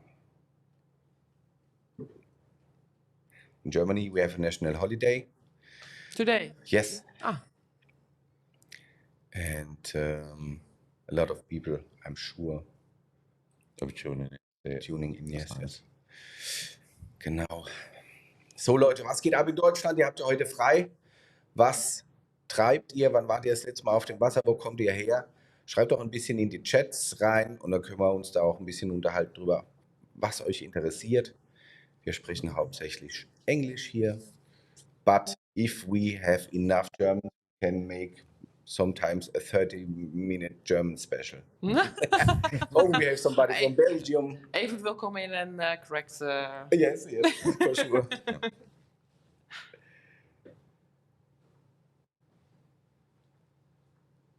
Where is everybody from? We have Belgium, we have German, we have Swiss, I saw, but Yeah. Poland. Poland, yes. Ireland. Ireland, yes. There are more people from other countries. Yes, Oh, fish on. fish. Oh, is it mistake? You think? No, it's fish No, on. it's fish. It looked like it's struck in Why touch. is holding that the rod so high? Yeah. Why? Sweden. Sweden, that's sick. Great. Look, look, look. What is going to happen? It's gone. No, he's Lost still it. on. What? He Maybe that's why he. It looks holds very it. casual then, doesn't it? yeah, So, he's fish on. very casual. Yeah. He have it. It's in. For me, it looked he stuck somewhere. No, he caught a fish. Yeah, the camera guy is netting the fish, so he cannot show us. Yeah, he have a run. It's a pike, huh? It's pike or I a small thought a sander. sander.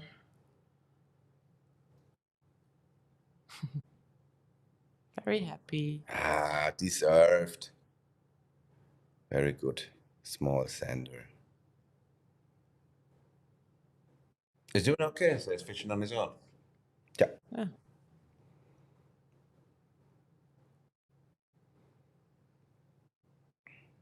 It'd have been interesting to see if all of a sudden Dermot just turned up in the background with a mask on and he were fishing with him instead. Has anybody seen Dermot?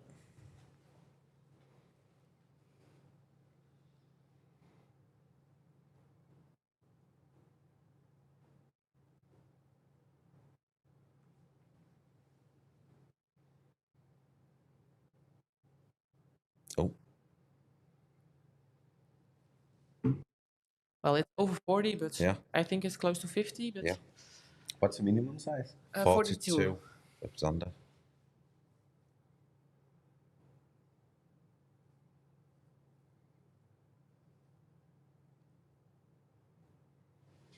There's no change in biggest fish here. This moment in time here, there's still 120 on pike, 84 on Zander, and 49 for perch. Although we've just seen a nice perch being caught. What's conditions like outside now? Dermot, have you just been for a walk out? Breezy, but it's not raining. Yeah. Someone was fishing yesterday by Düsseldorf, the Rijn. Well, that's nice. Pyro. In Düsseldorf, he managed to catch 2 sanders. Close to the rocks, probably from the shore.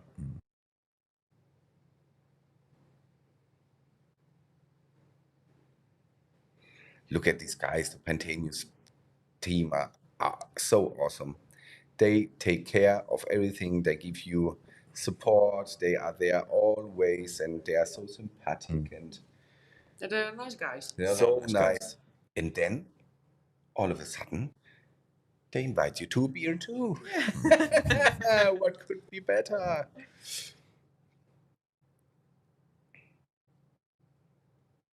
Is your full family here again? No. No, just on your own. Yes. So Philip, the guy on the right side, and Dennis, we are sharing one house together.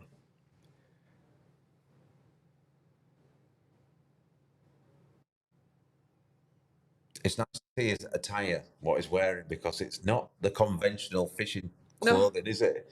It's quite individual. I've never seen someone wearing a long coat fishing and a special hat like that. But if it works for him, it works for him. He'll also be keeping dry enough. Exactly, yeah.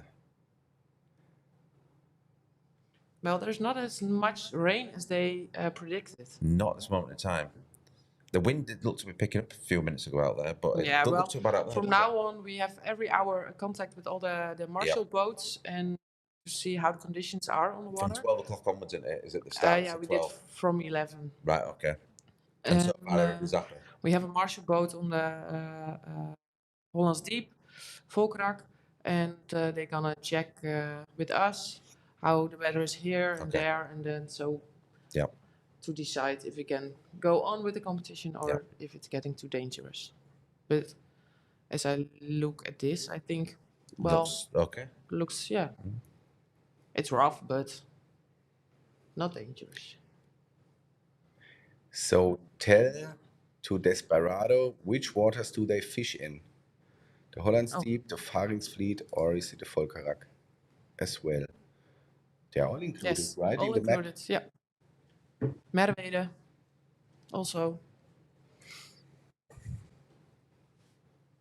You can check the Predatortour.com, and there you find all the rules and also the area they can fish.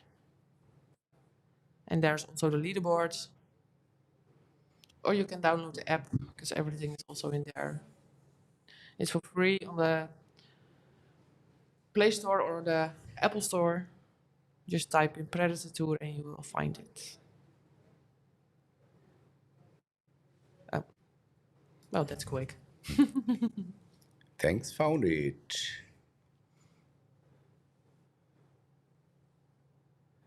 This guy on the left, it looks to be fishing every weed. If you watch him, he's constantly like picking weed up as he's jigging. In the time he's on the stream now, he caught 2 fish, so it's effective. Yeah. That's why you hold his rod so high to stay over the weed.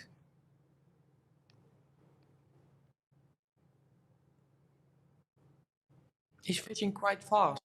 Very fast. Unless he's on. Did we see what he was catching up? I think it's still a chatterbait, but I'm not sure.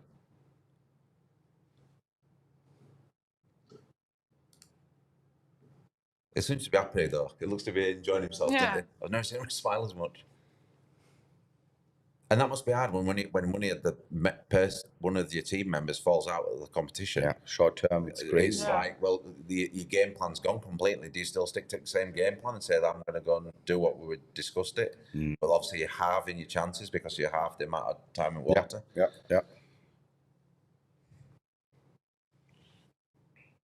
Nice picking weed up. Is it the crankbait? Is it a crankbait?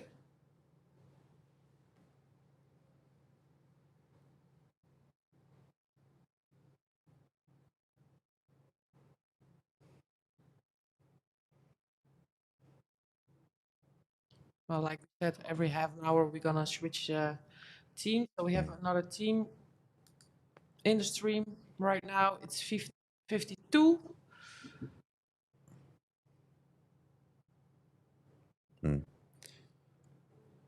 Mercury. The Van Woisik brothers. Yes, on the left side. On the right, we still have Jeffrey and Roy Van Woisik. I can tell you stories from these two. They are so cool. They are so super sympathetic. And they won the Lure Masters, and they won a Lund with engine and everything. The one which they are using, this boat, they won during another competition. And I will never forget this. I was standing in front of this huge screen, and everything was very close. It was the last day, and they needed perch. And I was standing there, and I think it was in between 2 or 3 hours. They caught 4 perch, 51, 52, 53. 3 perch in 2 hours, and they won the competition. Wow. It was so crazy. So- Live. Yeah. It was insane. Someone is asking if we know the position of each team every time. Can you tell the position of team 28? I need that for a friend of mine. Yeah, we do know. Which team? And 28. yes, well, he wants to know their spots. Philip. Oh, where they are. Yeah. Yes, we do know where they are, but Yeah, it's, we do know, it's but it's for- confidentiality. Yeah, and it's also for safety, because when there's something, they get in trouble or something like that, we send out our own marshal boats and we can send help. And also, we can check if they are fishing within the parcours. So, but we are not gonna give them to you guys. I think David said last night, he said, I know all the sport. I'm not checking where you're fishing. I'm not interested where you're fishing, but it's for safety purposes, right? Yeah. That's something along the lines, wasn't it? Yeah.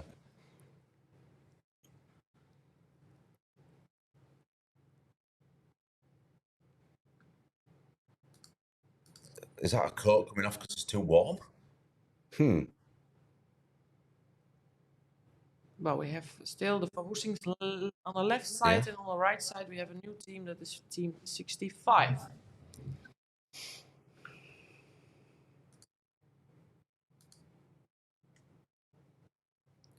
Hammenberg, Minkota, Michael, Sasha. Yes.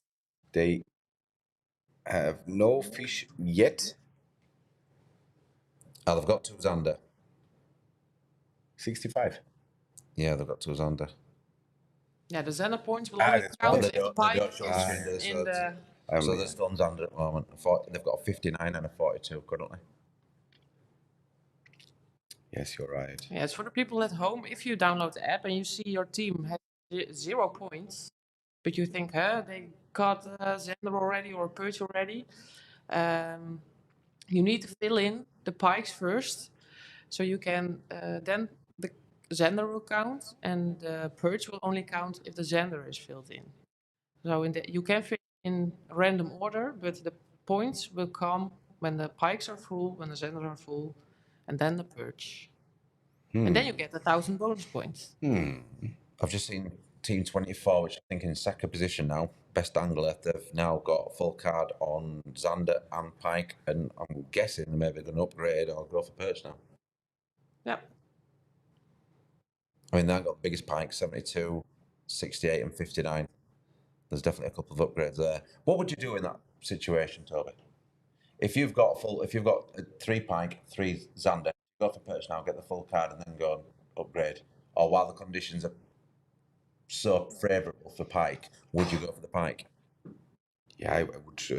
Yes, Leave because the you can make the most points out of one fish. Yeah. If you have a 1 meter 10, 120 plus, that's for sure that would work. I would do this. Yeah. Yes, the Van Boysigs, I sometimes call them Team Flower Power because they have a flower business running. They are growing tulips.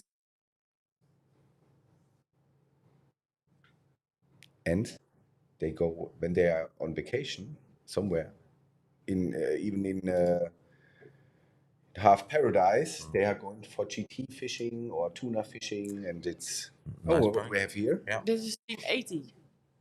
Ah, that's Marcel. This is Patrick Fleischer, Team Mercury, and Marcel Wenze. Nice, that's awesome. It's like 90 plus. No. 10 now, here. That's 80. It's just over 80, isn't it? Less than 80. Even if it's a good start.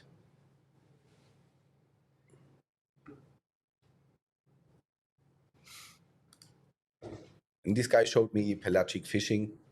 It was magic.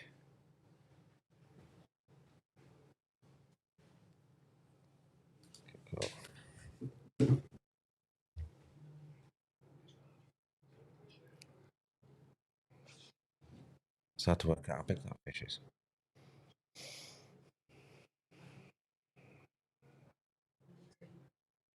So this with the Pikes team AT Mercury, Marcel Wenzel and Patrick Fleischer. And they have 0, but this send a Pike now. Did we see how big it was? Again? Did we see how big it was? No, but what I saw, it was less than 80. Right. Someone is asking, do you see how many teams didn't catch anything so far? Well, that's quite difficult to see because maybe they caught already Zander or Perch, but we cannot see until you open the app completely. And then you have to do that for 140 teams. So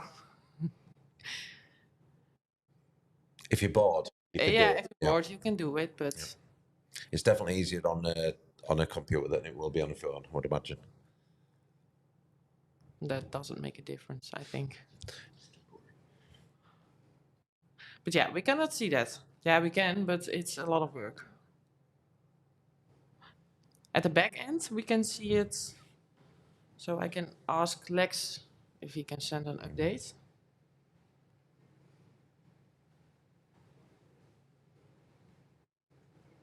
But so far, we're okay with the weather, which is quite shocking what we saw last night and what it looks like outside. It definitely looks a lot worse here than it does out there, doesn't it? It looks like this.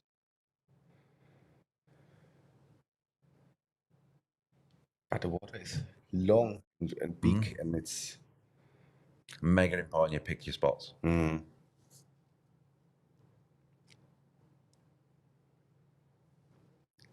But the sky doesn't look too bad either.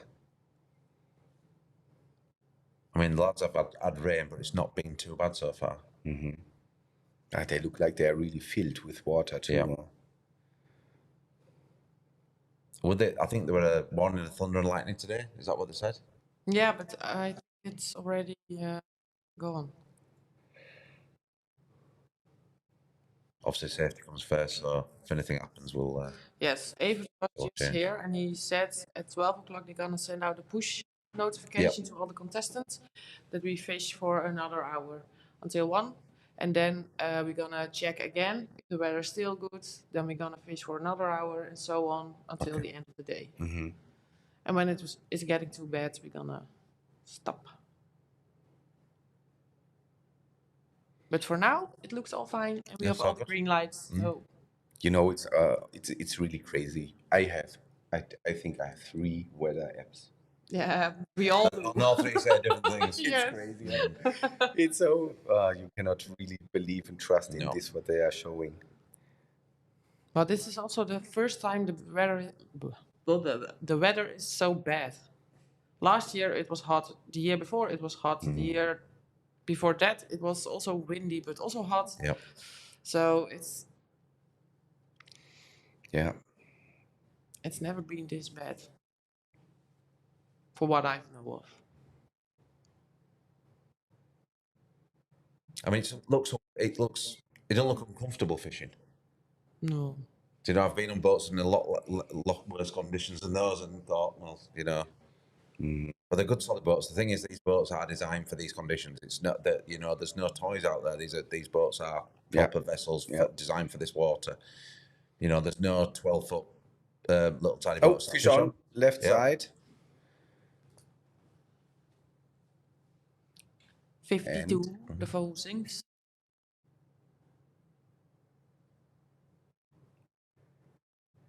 And in the net. Zanders, is it?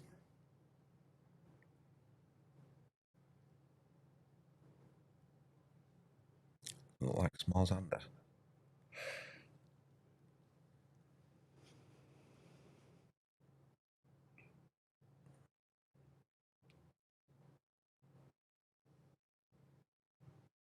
Looks like it's taken very well back. And what I see, they all use very bright, shiny colors.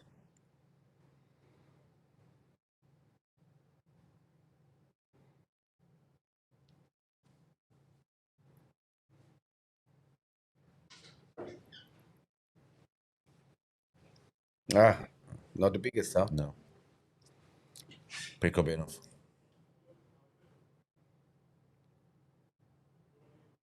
Yeah. 50 plus.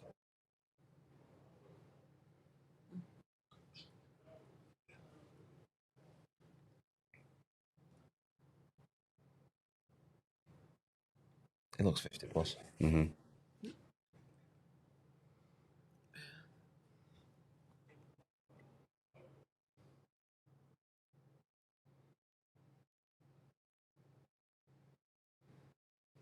They're just such a nice species. They're the prettiest predator. Mm.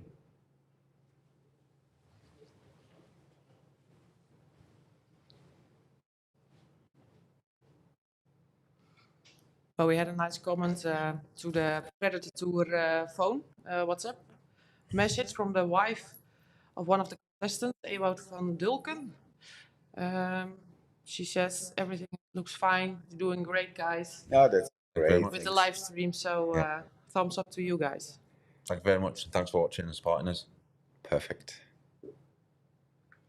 And I hope your partner does really well in the competition as well. Yeah. Team 62. Yes. Well, we don't.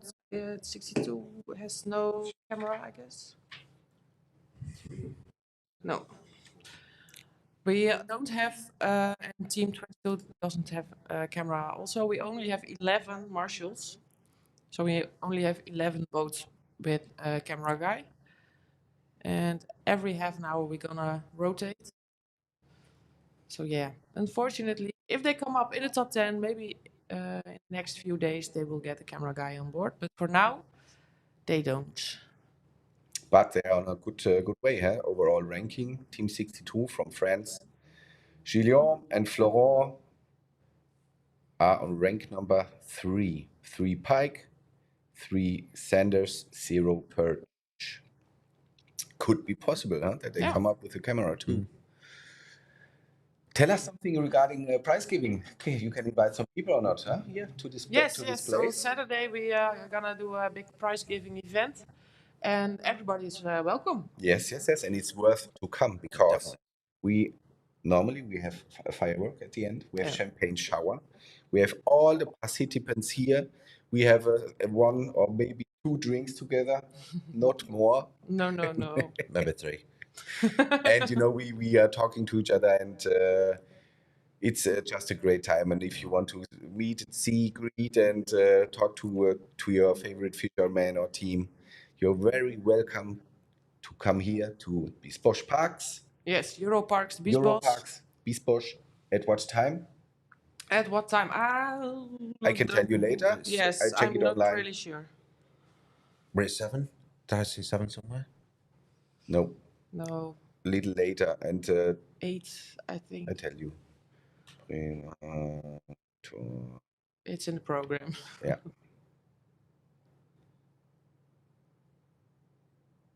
Program. But it's well worth coming.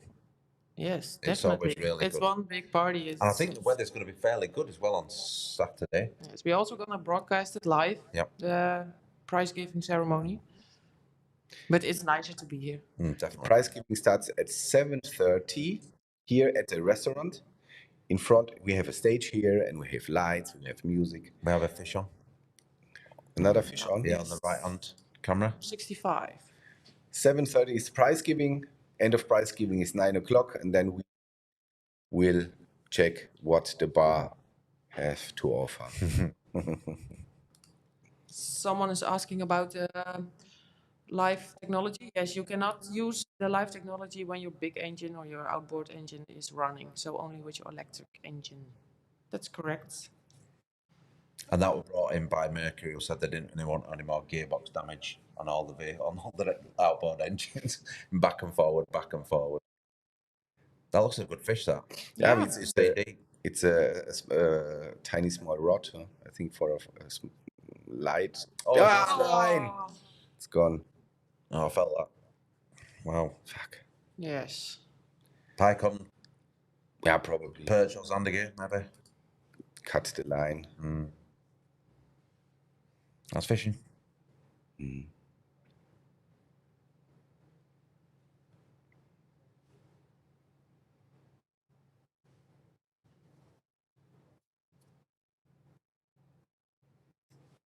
Not many other teams are calling in with fish. No. You know, we call this Weißfenster. It's a window when all of a sudden on every Biting spot window, everything is. Yeah. Yeah, we can see it here also because if one fish is being caught, most of the time another one is also. Yeah. And we notice it in the back end because when all the fish are coming in, Yes, they yes, always yes. come in blocks. It'd be interesting to see. It would be interesting to see where every single. I know we're not supposed to see where stuff's being caught. Would be interesting if it was area specific. No, it's not. So it's everywhere. Yeah. Just turn on and turn off. That's crazy. Huh? Yeah. It's got to be biometric pressure. Yeah, if you know, if you find it out, tell me. Yes, What everyone it is. wants to know. You can make money off it. Yeah. But when you are fishing a competition in such a large area of water, it would be quite easy. It would be fairly easy to find out what changed and what it all at the same time. If everybody sort of like started catching at a certain time, would it be for that? Would it be for a reason? Like with pressure different? I don't like, me personally as a weekend angler, I don't like to think of anything like pressure wise making a difference. I've got to go out fishing. I'm going to go and try and catch fish irrelevant at moon phases and stuff. But it is really interesting. I have a load of friends who are really into it, and they will, even if they got a day off, if the conditions aren't perfect, they just won't go because they trust it so much. They also do biometric pressures and stuff, and I'm like, that's, Yeah, then you're going out for the catching, not the fishing. Yeah. Yeah, true. Yeah. As what does my 5-year-old son, when he go fishing and he don't catch, he says, I've not come to catch fish, I've come to have fun. Yeah, that's great. And isn't that a nice way of thinking about it? Yeah. I don't have fun with him. It's a nightmare. But he says, it's all about having fun, Dad. And I goes, well, as long as you're having fun not catching fish, then it's absolutely fine. But then when he catches a fish, he jumps up and down, so...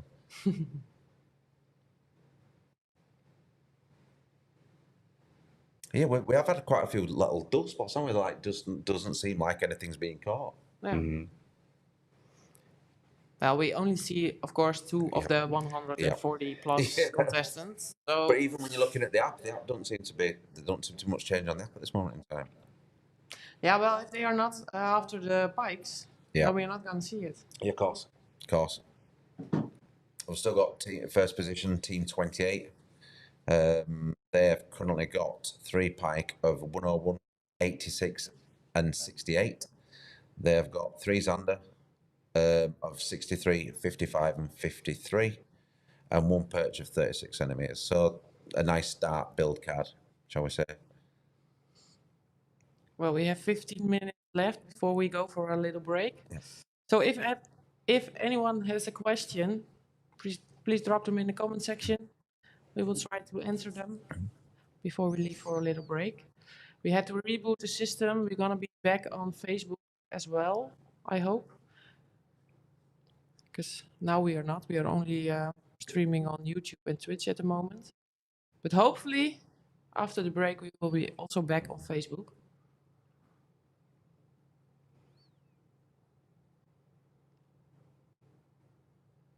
Come on, guys, catch us some fish.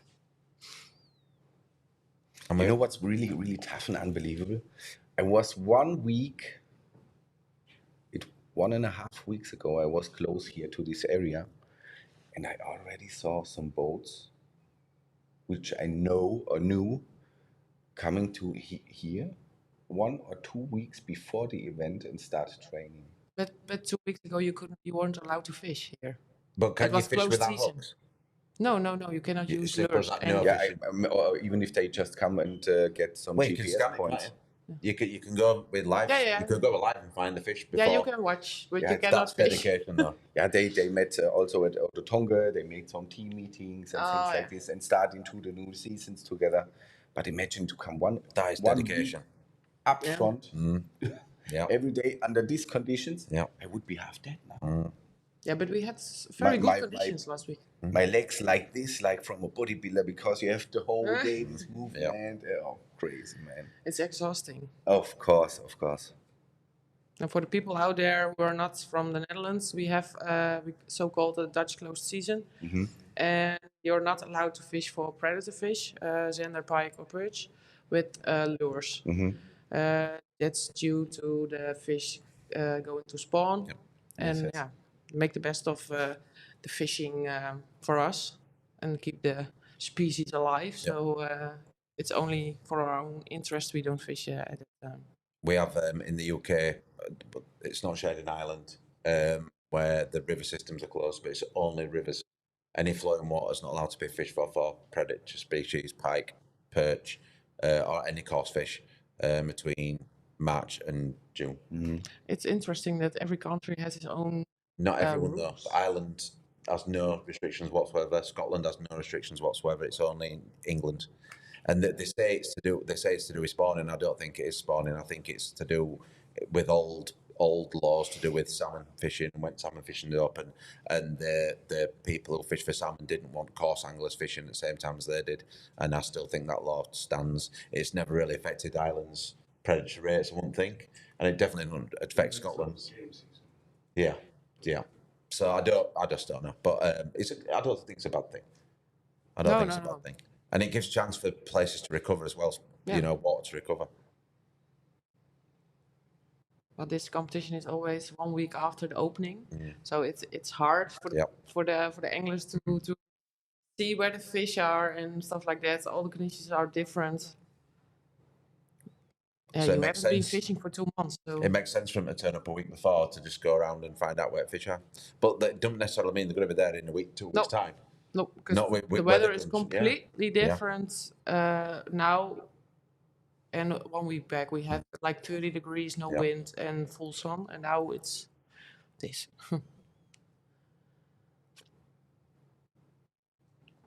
Yes, we've not been in the pool yet, outside pool. I don't think that's going to happen. No, not at this moment year. in time. Well, you can. Although Dermot's thinking about going for a dip, aren't you?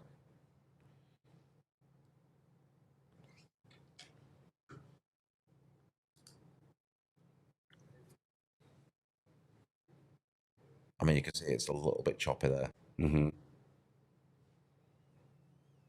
But it tests you as an angler. It definitely tests you as an angler as wind, especially with anybody who fishes braid. It's a killer is braid and wind. They just don't go together very well. Although you've got better contact, it's because it's so light, and especially if you're using finesse rigs in shallow water, it can be a bit of a nightmare. Especially on fixed spool. And now they're going along the stone package here. Yeah, of course.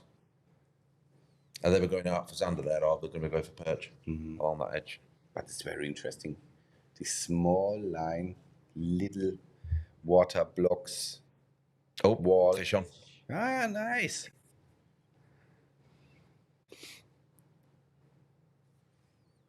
You just saw the dink of the rod. See it, rod tip just go dunk. Yeah, it's Michel. Yeah. Very nice. That looks okay, that.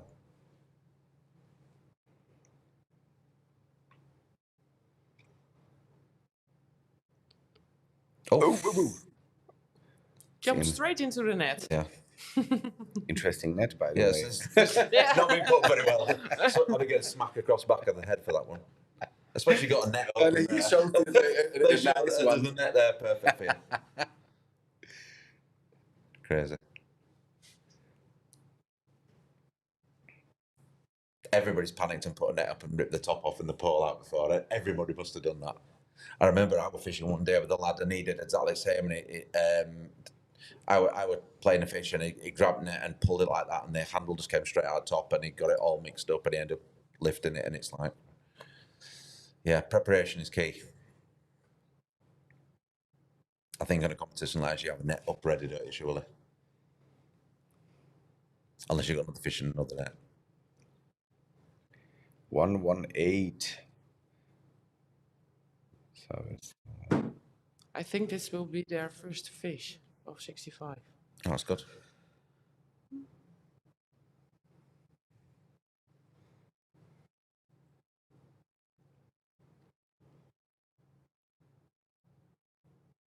Oh, no, they already have 2 Zanders. Was this team 85? Yes, 65. 65. Michel Oostdijk en Sascha Weijer.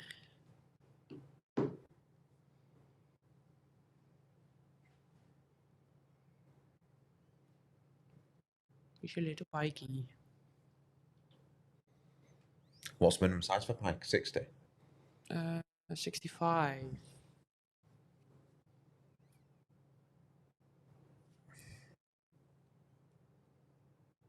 Is it? And Perches 22. Those are just the normal Dutch regulations for minimum sizes. The pike, the minimum length has 45 in the app. Oh. Yeah. 45 minimum for pike, 42 for Zander, and 22 for perch. Okay. Yeah. Well, it's 45 then.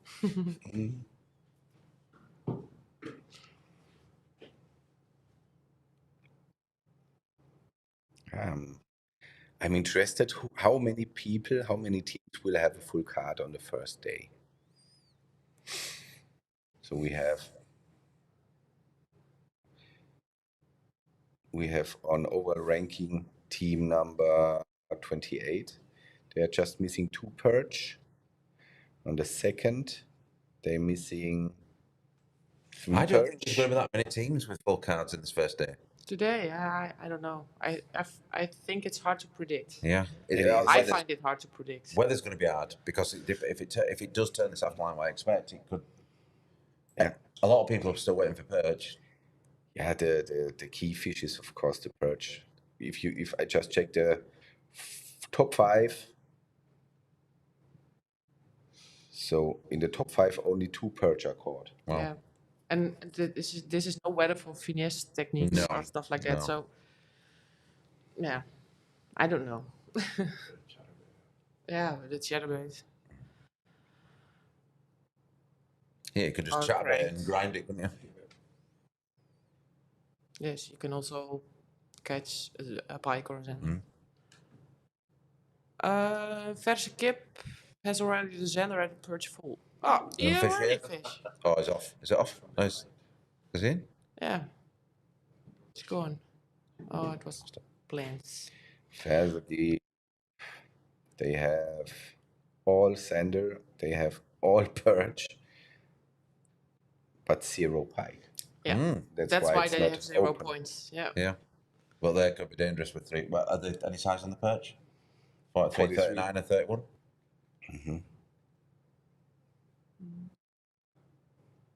It's not out of the question for them to catch 3 pike this afternoon and get the full card. But they found them, huh? They found them. That's the key. Is that the young guys, the local guys? Yeah. Yeah. I think their dad is also watching. I spoke to him yesterday and he said he was going to watch. Yeah. They spend a lot of time here, don't they? I think this is their home water, isn't it? And this is where they spend most of the time fishing. Yeah. Well, we're going to close the app for now. For a little break, we need to reboot it. We will be back on YouTube, Twitch, and hopefully on Facebook. But we have to check it. Do we have to say something for the viewers? Someone is being called? There's a phone ringing here. No? Not mine. Not mine. So everybody at home, go and make something for dinner. Some dinner, yeah. Enjoy. Go outside. Prepare your fishing gear. And later on, go on the water or check us here on the live stream. Go to the Predatortour app. Then you will see who's on the top. And if you have some questions, drop it into the communication thing here on the left side. How you call it? It's comments bar. It's on Facebook and YouTube and Twitch, all on different spots. And you know what? We have a half day, maybe a half day today, and 2 more days of fishing in front of us. This is awesome. Yeah. Okay, then see you later, everybody. Yep. Have a good lunch, everybody. Guten Appetit. Yes, we will be right back. Yep. See you soon. Bye-bye.